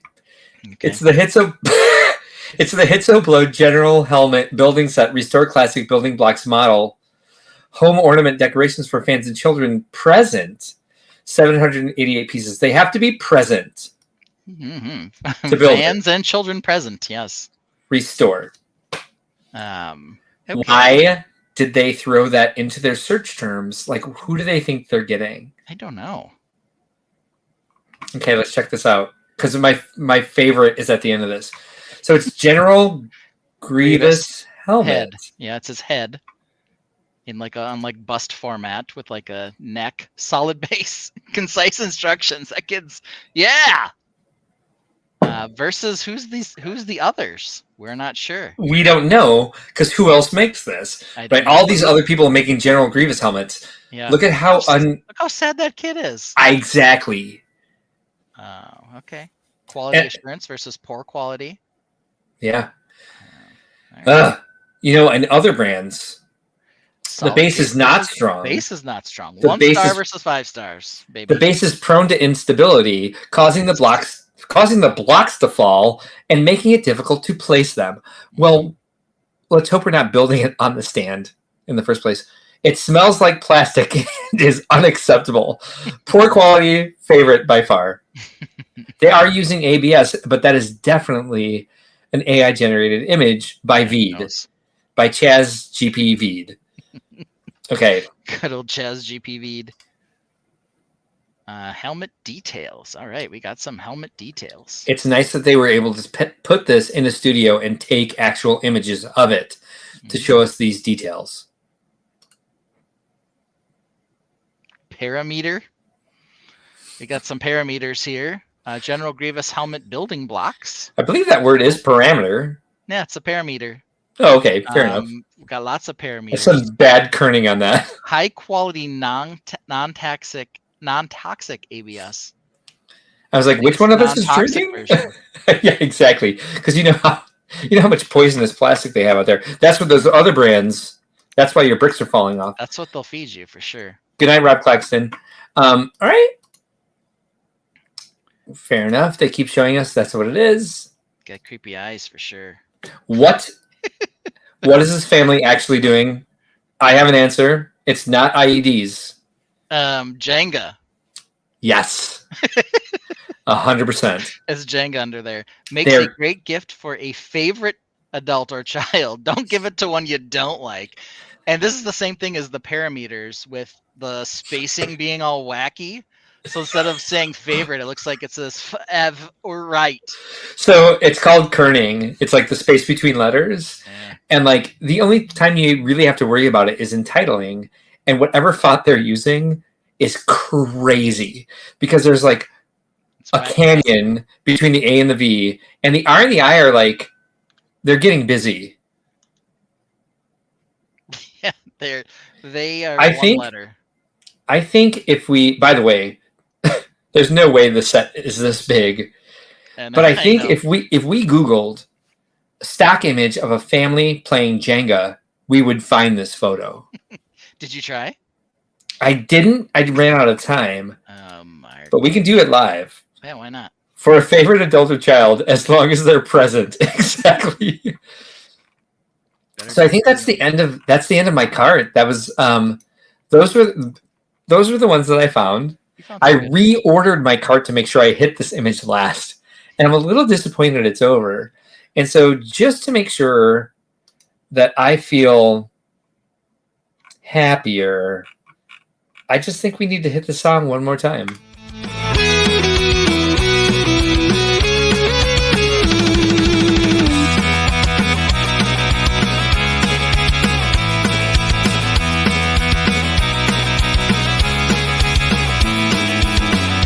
There's a Luke, a Leia, a Han, and a Chewie, Stormtroopers, Rancor, Boba Fett, and Yuakui, Obi-Wan, Tornaker, C-3PO, come on.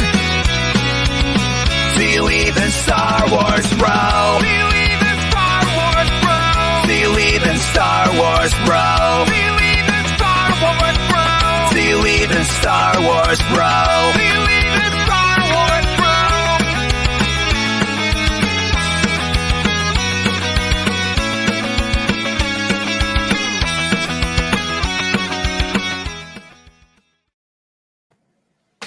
Yep, there we are. You've got to really peel your eyes for some of that. The TIE fighters with no cockpits and the X-Wings with no actual wings. Yes. And the number of times you wanted a droid as a buff dude, I'm not even sure.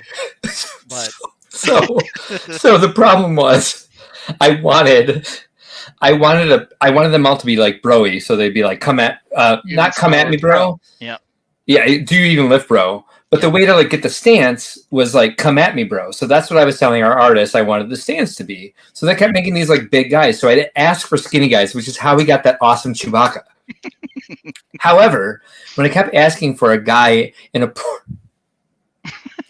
poorly made droid costume, just got the helmet and nothing else. Yes. And so there's one that's like perfect. There's one that's perfect. It's clearly like, it's actually, ingenious, but it doesn't look like anything from Star Wars. And I was like, okay, the costume's too good. and the guy should be either bigger or smaller, and they had no idea what I was talking about. So I was like, make a bigger guy with just a hat that is like a domed droid head, and that's what came up. And I can't look at it for very long because our artist was like, well, if he's bigger, then he must have like earthworm veins. And I was like, oh, but that's why it's the last image, because at least it's fading out, and it was a definite outtake. There's one other outtake in there that I didn't mean to put in. I wouldn't have put in otherwise. Oh, you know what I forgot to put in was the Ewok image that it came up with.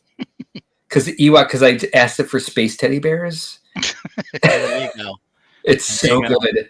It's so good. Yeah. Anyway, that beefcake mech is swole, baby. I mean, we got a lot of beef in there, and it's because I was asking for bros. It thinks bros are only muscly, and so to get the door knocker guy, I had to ask for it to be overweight. Yeah, it kept very, very barrel shaped. I was like, give me an overweight nerd in a stormtrooper costume with a door knocker on his face, and it wouldn't. I was like, make the costume too small. Yeah, and it wouldn't like have it like fitting. It didn't really know how to do it, and so I was like, show his hairy belly, and it was like, we can't do that. This is violating our terms. Violating our terms, yeah. But if you look at it, if you pause it, there's a belly button in the costume. Good. I had to frame some of it out because I put the door knocker on his chest every time. So I had to move the door knocker on his face, man. I left the belly button though. I had the opportunity to like scrub it out, and I was just like, no. No. Kevin Schmidt says, I like the two Muppets in one of the shots. They're not Muppets. Those are Darth Sock's ancestors. And you don't know who Darth Sock is. His ancestors knew Obi-Wan. That's how he got on the right path in the first place and ended up in the wrong path. Sure. However, Ben, I think he is correct. I think eventually people from like Henson Studios, because Disney bought the Muppets. Yep. I think that they did work on Darth Sock. So I think technically they might have be Muppets. Right. Yoda was a Muppet. He was voiced by Frank Oz, who also voices Miss Piggy. Yeah. All right. So run of show. Oh, because you were kicked out, we don't have it up. So, but let me find it. It's the next one. You'll probably get it before I do. Google slide. I wasn't even at Google yet. So we're talking about dangerously close and diatribes, which sounds like to me, Ben. It sounds like Lego Team B found the Jenga picture and he sent it to you in Discord. Shut the living F up. Oh my God. I wish I would have done this because it was like the last missing piece. Because I'm like, I know damn well 100% that this is Jenga. Yeah. Wait, where? That's what he said. He said it's in Discord. Oh, in general text. Got it. I was effing right. I wish I would have done this because it would have made the best effing reveal. And I was just so busy today. All right. We'll get that in my rant. You absolutely have to see this. I'm so excited. We were both right. Well, we both saw it. I guess anybody can see it, but I'm just so happy that we're totally right. Look at this. I have never been so happy in my entire life. Yep. Oh my God, this is great. Sorry. This is filling me with so much joy. I wish I had taken 30 seconds to just Google that. Yeah. And I would have made a song out of just that. Oh my God. This is genius. Yeah. Oh, thank you so much. Who is that? Lego Team B? Lego Team B. Yes. Oh my God. What a great couple. I love those two so much. I love them 10 times more now, though. Yes. Thank you. All right. Anyway, let's get to our close call and our diatribe. What did I call it? Sorry. It was the dangerously close and diatribe. And tonight, because it's episode 66, we are Star Wars themed. And so what's more cringe? Oh, shoot. They played my animation already. Anyway, what's more cringe? The relationship between Padme and Annie, or Kylo Ren without a shirt on. Oh man, 100% Padme and Annie, no question. And let me tell you something. I agree, actually. I have seen Natalie Portman in other things where she's not completely terrible. Right? And I've seen Hayden Christensen in other things where he's not totally horrible. So how did they both manage to be absolutely the worst they've ever been at the exact same time? I have the answer. George Lucas wouldn't let go of writing the script. That's true. I mean, the dialogue was very wooden, but both of them were super wooden too. Yeah. Well, it's hard. It's really hard with that dialogue to make it. I think they actually did their best. Mm-hmm. Yeah. That made me so happy. Yeah. Annie and Amidala's age gap, it was a little, yeah, cringy. What was the age gap? But I don't think it was that terrible because he was a little boy in the first one. He's like 8 and she's like 16. Right. But if he's 18 and she's 26, is it the worst thing I've ever heard of? No, it's a little weird, but it's not ridiculous. I mean, she was a very young queen. Let's be honest, very young. Right. Real question is, how the hell did she get to become queen so dang young? But I do. That story would have been more interesting than what they told us. That's true. I do like. I do like the Adam Driver figure there. That's the best Kylo figure I think I've ever seen. So, when I saw this, and I love The Last Jedi, we've talked about this. Last Jedi is one of my favorite Star Wars movies. Fight me. This scene, when he turned around with his shirt off, I was like, why'd they put fake pecs on him? Which they're not. They just have him in a high-waisted pant. Yep. It makes him look very square. Yep. Which is why this meme has the Lego dude with the 1x2 plate, which is genius. However, Daisy Ridley, she plays Rey. Rey, thank you. Yep. Rey reacts in a way where she's uncomfortable seeing him that way. And I thought she was reacting to the same thing we were seeing. And so I thought she was going to say, like, are you wearing fake pecs? And so that's why the fact that they were playing that through. Yeah. Like, it wasn't really strange to see a person like, how in cinematography, why didn't they say, like, we need to reshoot this? Because he looks greasy and blocky. Yeah. But I do agree. The thirst trap aspect here is, she saw him without a shirt and now she's going to fall in love with him. I know. Come on. Which is also cringy. Yeah. Like, they're forcing us to, because that was the big thing. I remember seeing an interview with George Lucas before episode 2. He was like, well, now I have to put a love story in the middle of a Star Wars trilogy. And how do you do that? I'm like, well, didn't Han and Leia fall in love in the first one without it being forced? Isn't there a love story there? Right. Yeah. We're like, let's make love scenes where they're writing these giant, syringes, like these giant living syringe pig things. There was 0% need to have Anakin's love interest be Queen Amidala. 0%. I left out the scenes of him waking up sweating.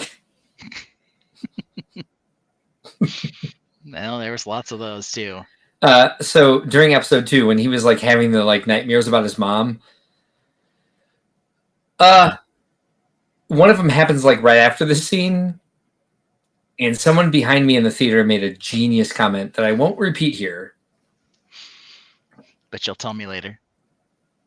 That's why you brought up the age thing. Yes, yeah. I will tell you afterwards. So I think we all agree the love story was much more cringe than Adam Driver's square pecs. odd body. So better treehouse, you guys. The 42631 Adventure Camp treehouse or the 10236 Ewok Village. Ben, what's your thoughts on this? I own neither.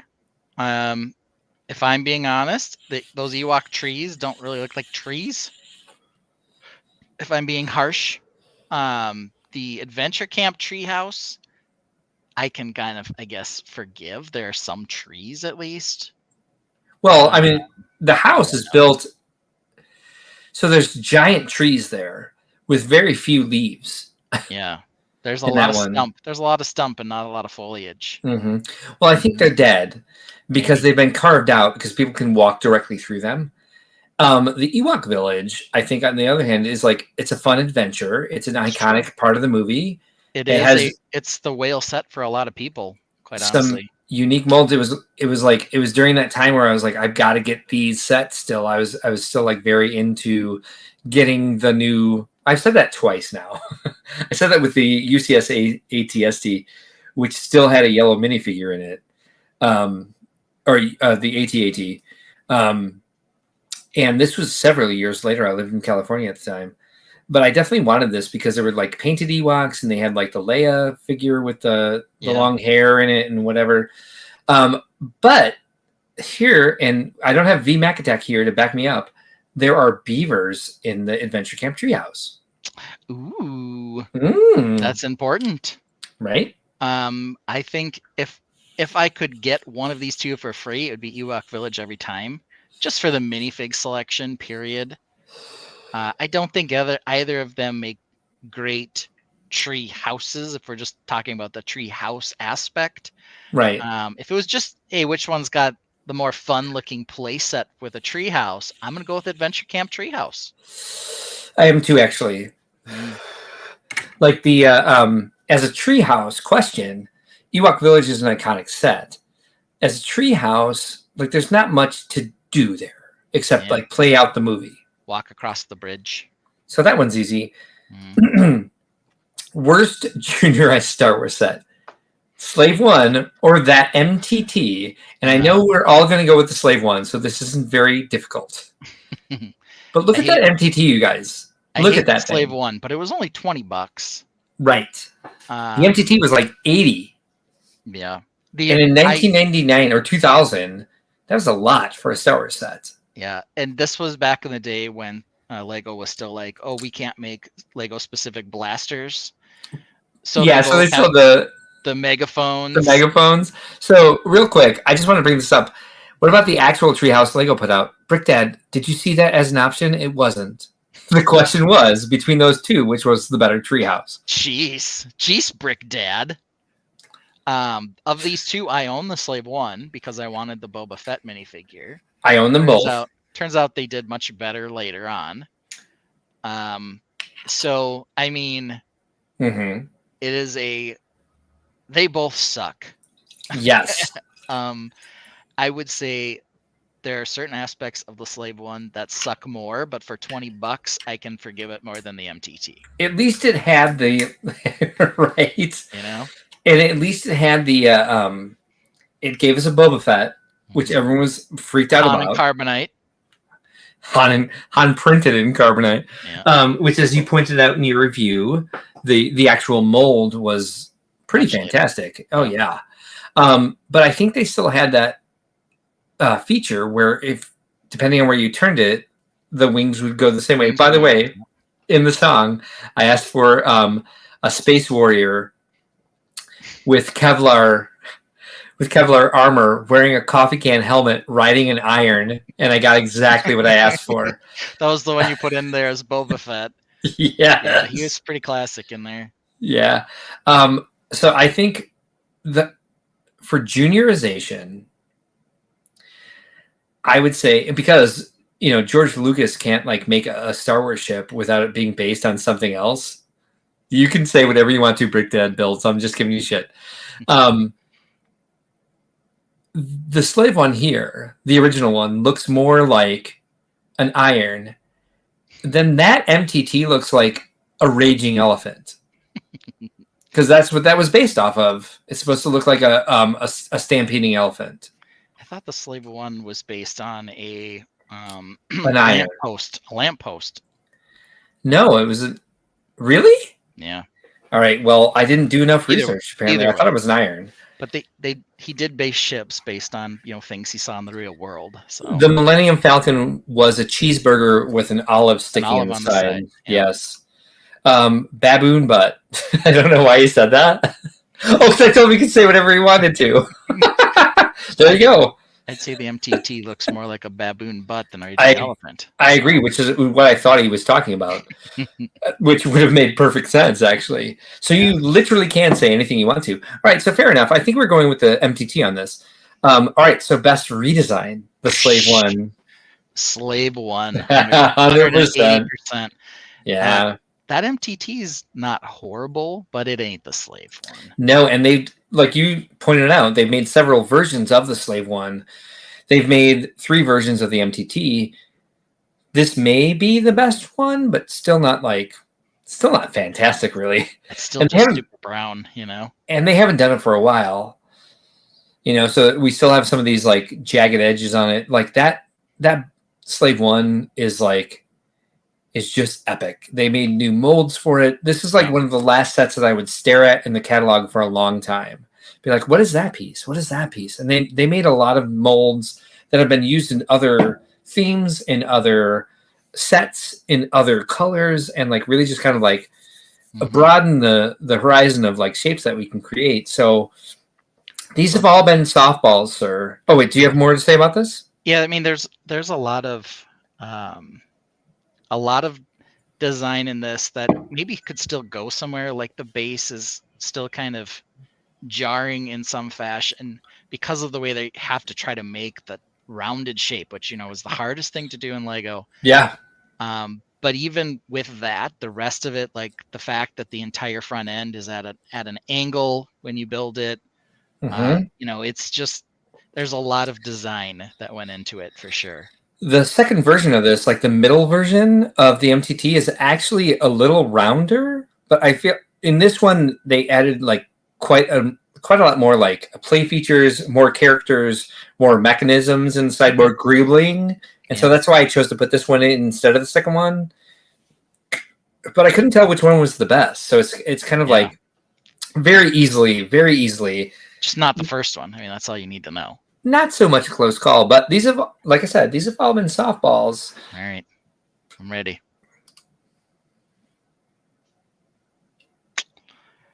Ooh. This is a good question. Channeling Mara here with my eyebrows.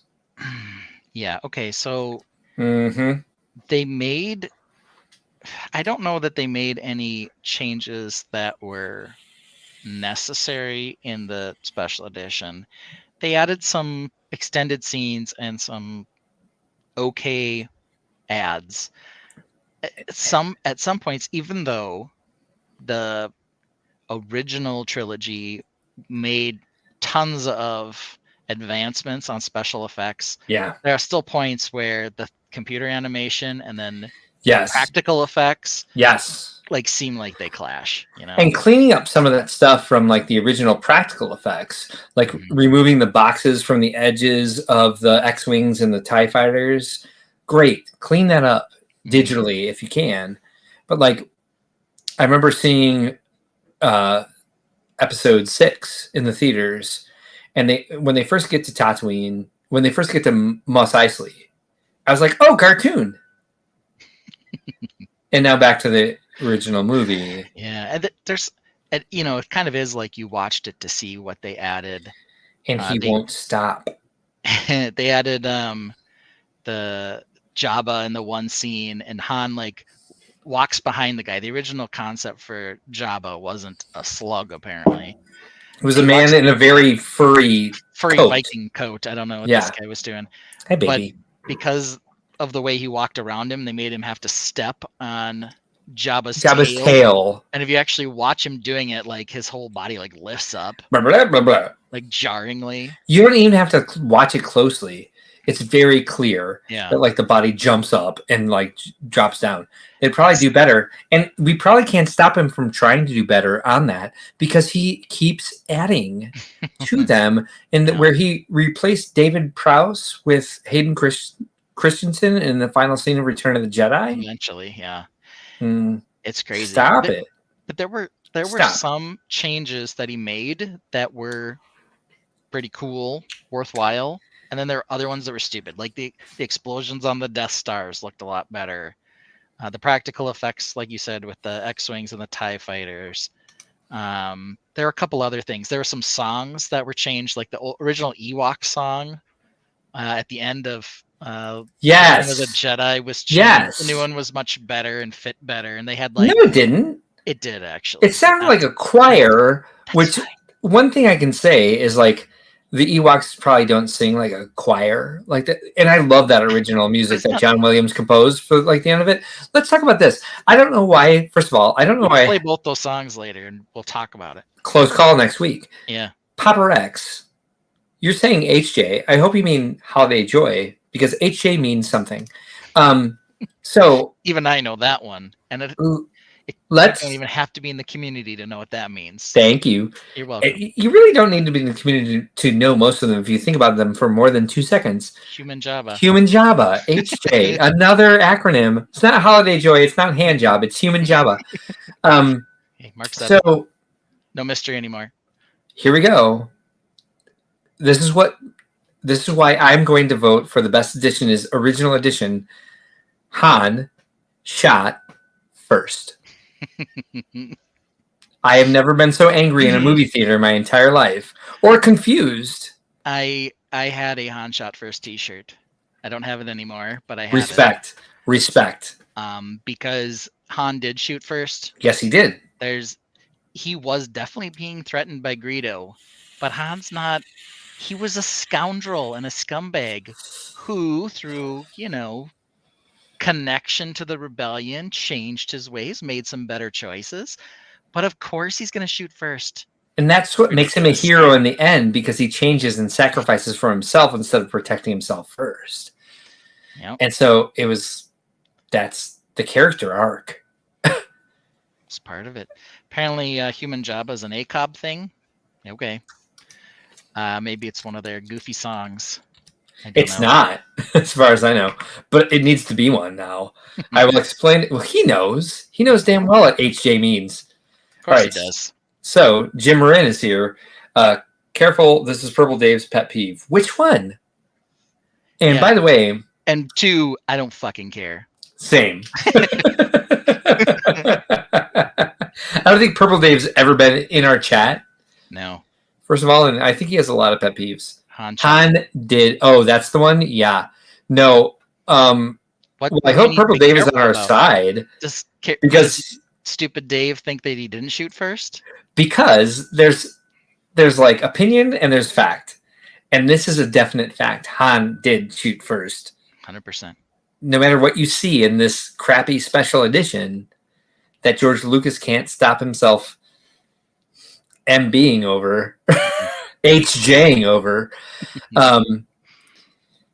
He shot first, and I wish they would have cleaned it up and left the rest alone. I think the one thing I appreciated about the end of Return of the Jedi is they showed like the entire galaxy celebrating, which is something he probably wanted to do. That to the better song, he couldn't. This is a hill I will die on. I can't wait till next week. We're going to talk about this.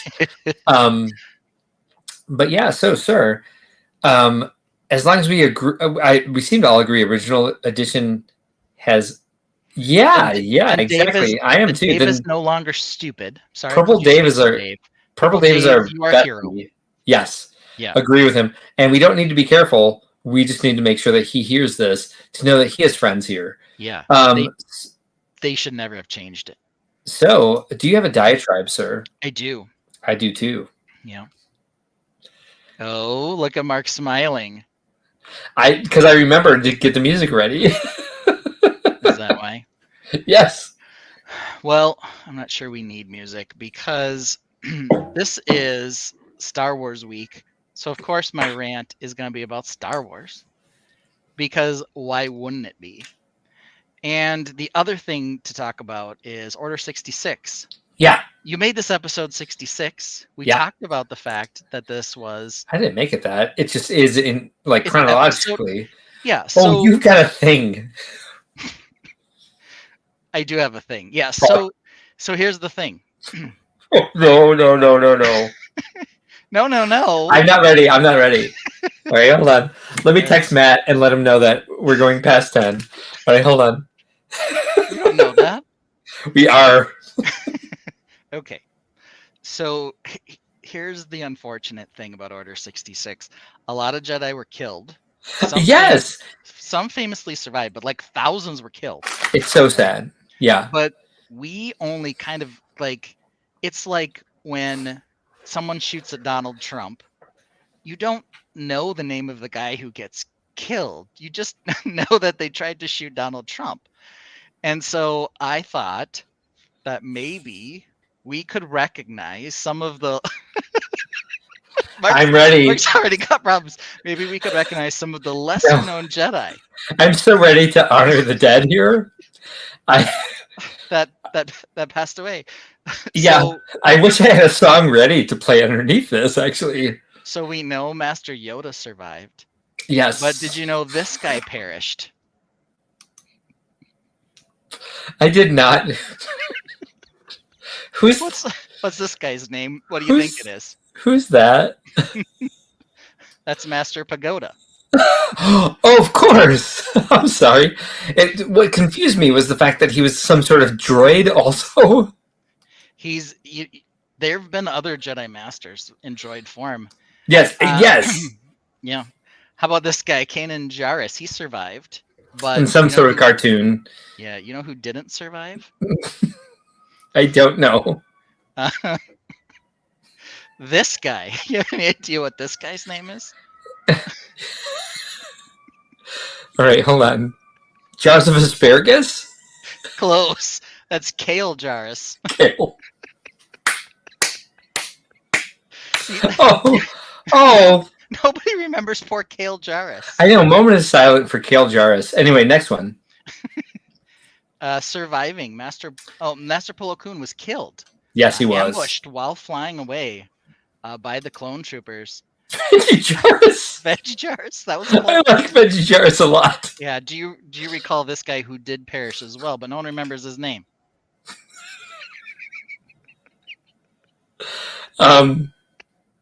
I think it was Jedi Master Slow Spoon. Close. I think maybe you're missing the backwards hat and the stupid tattoo. This, of course, is Master Bro Spoon. Bro Spoon. Yes. How did I miss that? How did you miss that? I don't even Star Wars, bro. That's why. I don't even Star Wars, bro. So I'm so ashamed of myself right now. You should be. I am. Surviving. Ahsoka Tano. Yeah. Ahsoka Tano. Oh shit. Padawan Ahsoka Tano. Oh, he got it. Look at this. Master Bro Spoon. You nailed it. Perishing though was this guy.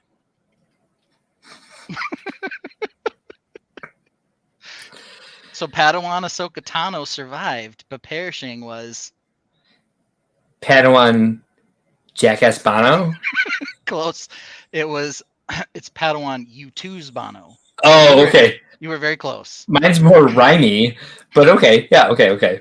Gotcha. At least I knew who that was. You did. Brick Dad Builds probably got it. He probably did. Here is. Oh dear Lord, Master Kai. Kiadi Mundi. Kiadi Mundi. Hold on, real quick. Brick Dad Builds had a guess. Palawan UTB9. No. No. I think the O and the N are just too close together. We're looking for U2. U2 Bono. I think Bono, yes. Yep, we got it. All right, what's WTF? Yes, how Master quick Kai. Bono, go fly kite. Yes, please do. Help me with this guy. Gotcha.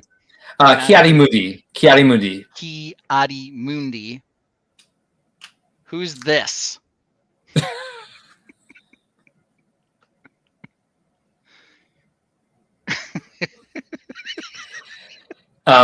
Somebody who rhymes with Undy. Are you sure? I don't know. Where's Papa Rex? Is it Grundy? It's Mr. L in his undies. Yeah, Master L in his undies. This was supposed to be Al Pacino, but this is as close as we got. I don't know. Yeah, I wouldn't have gotten the Al from that. I'm so sorry. Yeah, they were very much like, your Al Pacino cannot look like Al Pacino. I'm like, fine. Then I tried Al Bundy. That was even worse. Because it would have rhymed more. Al Bundy in his undies. Yes. Yes. It was like, no. I can't do that. The guest here was Master Undy Outy. Close. Oh, so we're finding real Jedi, Pockets Master, that died during Order 66. That are less known than these other famous. That nobody has ever honored before or have never appeared on screen, but we know them and we're honoring them now. We're honoring them now. This is Cal Kestis. Cal Kestis survived, didn't he? He did, but he was a Padawan at the time. Not surviving, however, was this gentleman.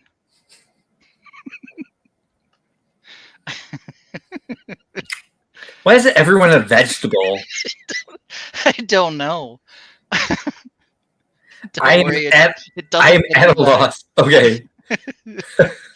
Tell me, because I'm lost. Brickhead Builds probably knows. This is Master Sal Lettuce, not Cal Kestis. Sal Lettuce. Lettuce. Of course. Yeah. Yeah. Lettuce, I don't know. But he perished. Yeah, he probably just expired. Master Cal Lettuce. You were very close. Oh my gosh. Look at Brick Dead. I think we got to give him an extra second to breathe on some of these. Yes, I think we should. Here we go. Not surviving was Master Ayla Sakura. Yeah, she died pretty horrifically and colorfully in bright tones of vegetation. Yeah. Remember her. Let's give Brick Dad Builds a minute to think. Yeah. Who we forgot about. We should show the picture first, though. Here it is. Oh my God, this is Master Ace Ventura. You got it. You don't even need Brick Dad Builds for this one. I don't need him. Of course, is Master Ace Ventura. I said all the words right. Yeah. You didn't trick me with Jedi Master Ace Ventura or Padawan Ace Ventura. Yeah. So there he is. And there's a bird of paradise behind him. Yes, Ace Sakura. No, you're close. Ace Ventura. Pet detective, Ewok detective, as it were. Yes. If they're even pets. Wookiee detective, which are not pets. They're just very loyal. Yeah. Okay, this might be the last one. I don't remember. But this is Master Shakti. Did she survive? She did not. She was killed. Aw. Moment of silence. Yeah. Also perishing was this guy. I would say this was her Padawan, Broccoli. Master Broccoli, yeah. You ended on a high note. You got the last two. So can we all have a moment of silence for our fallen Jedi brethren, the lesser known in Order 66, headed by, of course, Master Broccoli. There he is in all of his green glory. He was cut down, chewed up, and spit out. Quite honestly, they're all vegetables. Because every Jedi, only 3 were vegetables, but I don't know what to tell you. They're all. Do all Jedi names rhyme with some sort of vegetable? Is that another George Lucas thing that he's done? I don't know. Who knows? So Pockets Master says, what? Where did all these veggie masters come from? Sir, they're Jedi masters, not veggie masters. Jedi masters. They are veggie species. You just have to know the entire galaxy to know that there are many planets where beings are made of vegetables. Don't ask any more questions. Yeah. You're done. I mean, they weren't all vegetables. You forgot about Master Bro Spoon. Yes. Master Pagoda. Right, I forgot about them. Yeah, I mean, there were other ones, Master Ace Ventura. Oh, right. Master Alan Azundis. I mean, Alan Azundis, right.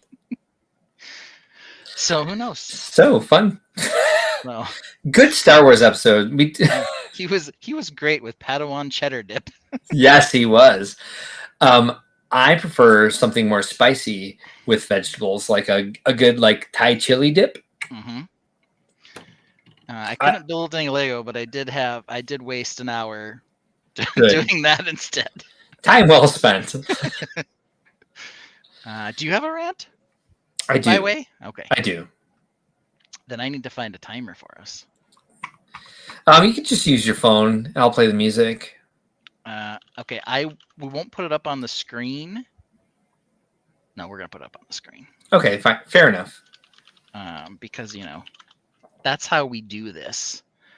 Pause, reset. Here it comes on the screen, just like it always does when I'm not messing everything up with my whole entire computer shutting down for some random reason.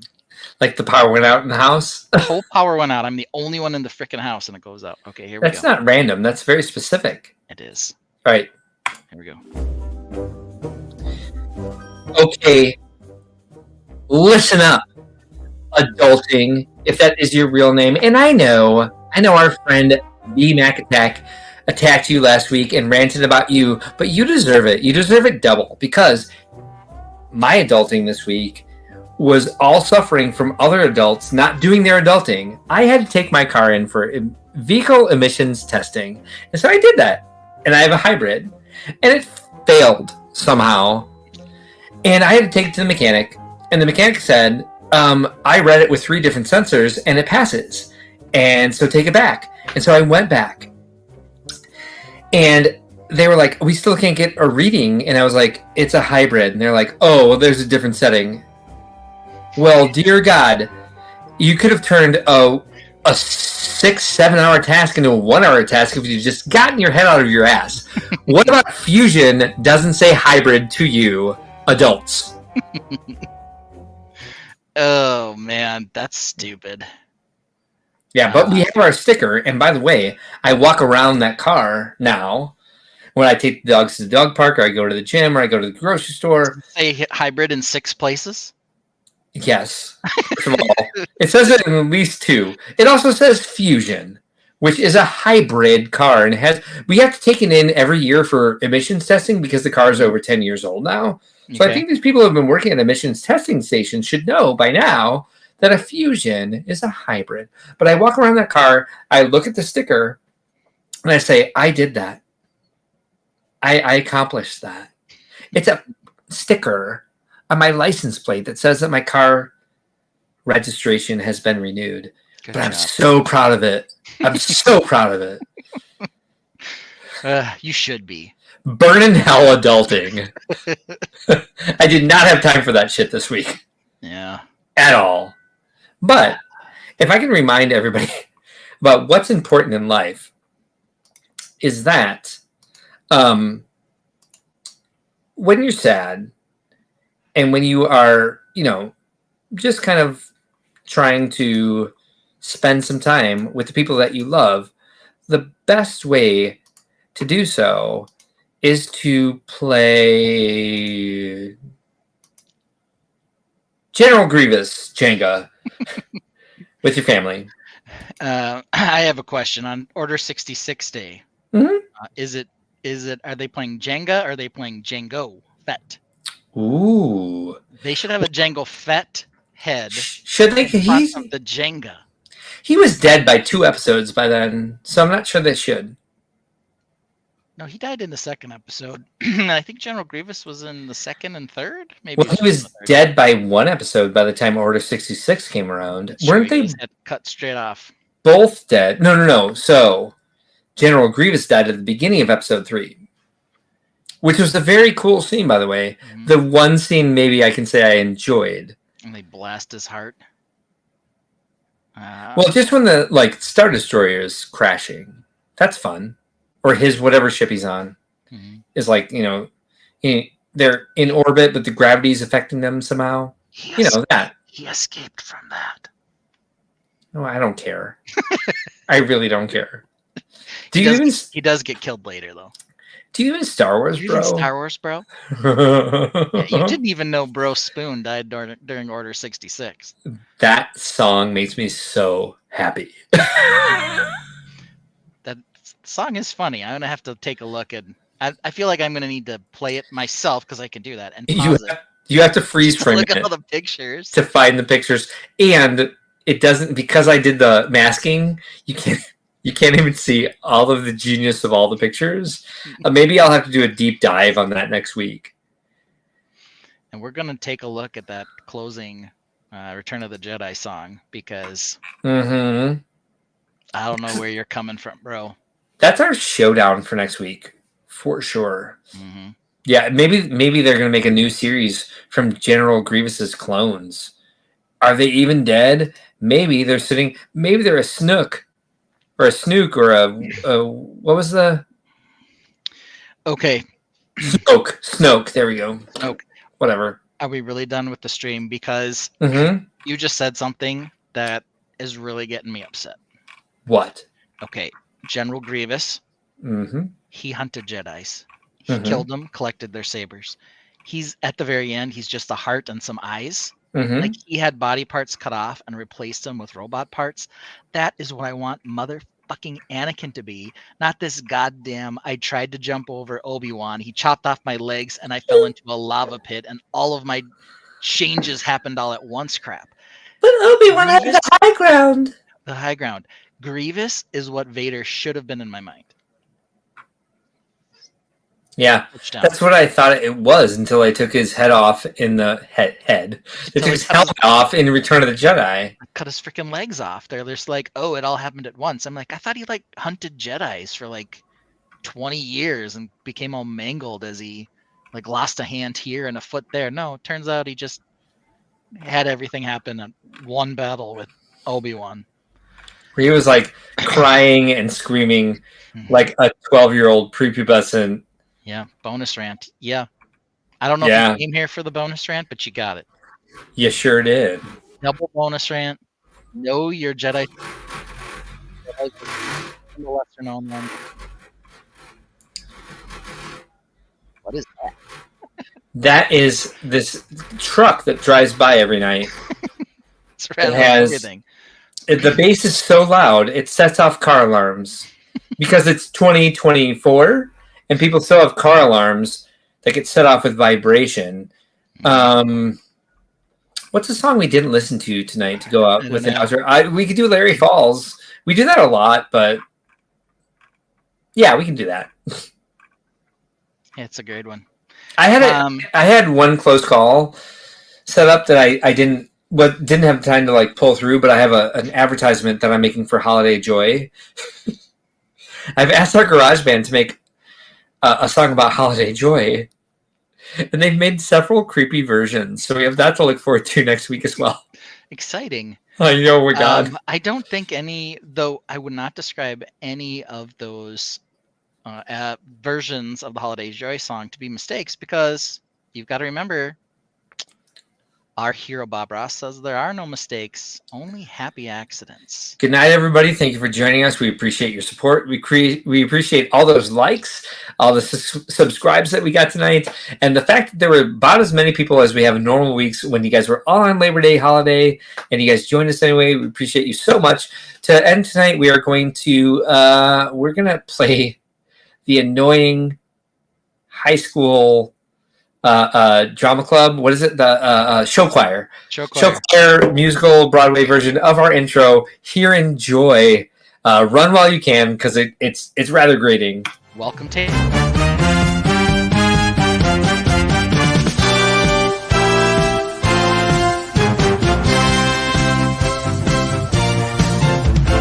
In a world of steel, a giant stands. A mech with heavy pants commands. Each step a quake, a thunderous might. Eyes aglow in the endless night. A tape beneath, dark and vast. Power, fierce shadows cast. A mighty taint beneath its core. A warrior spirit, ancient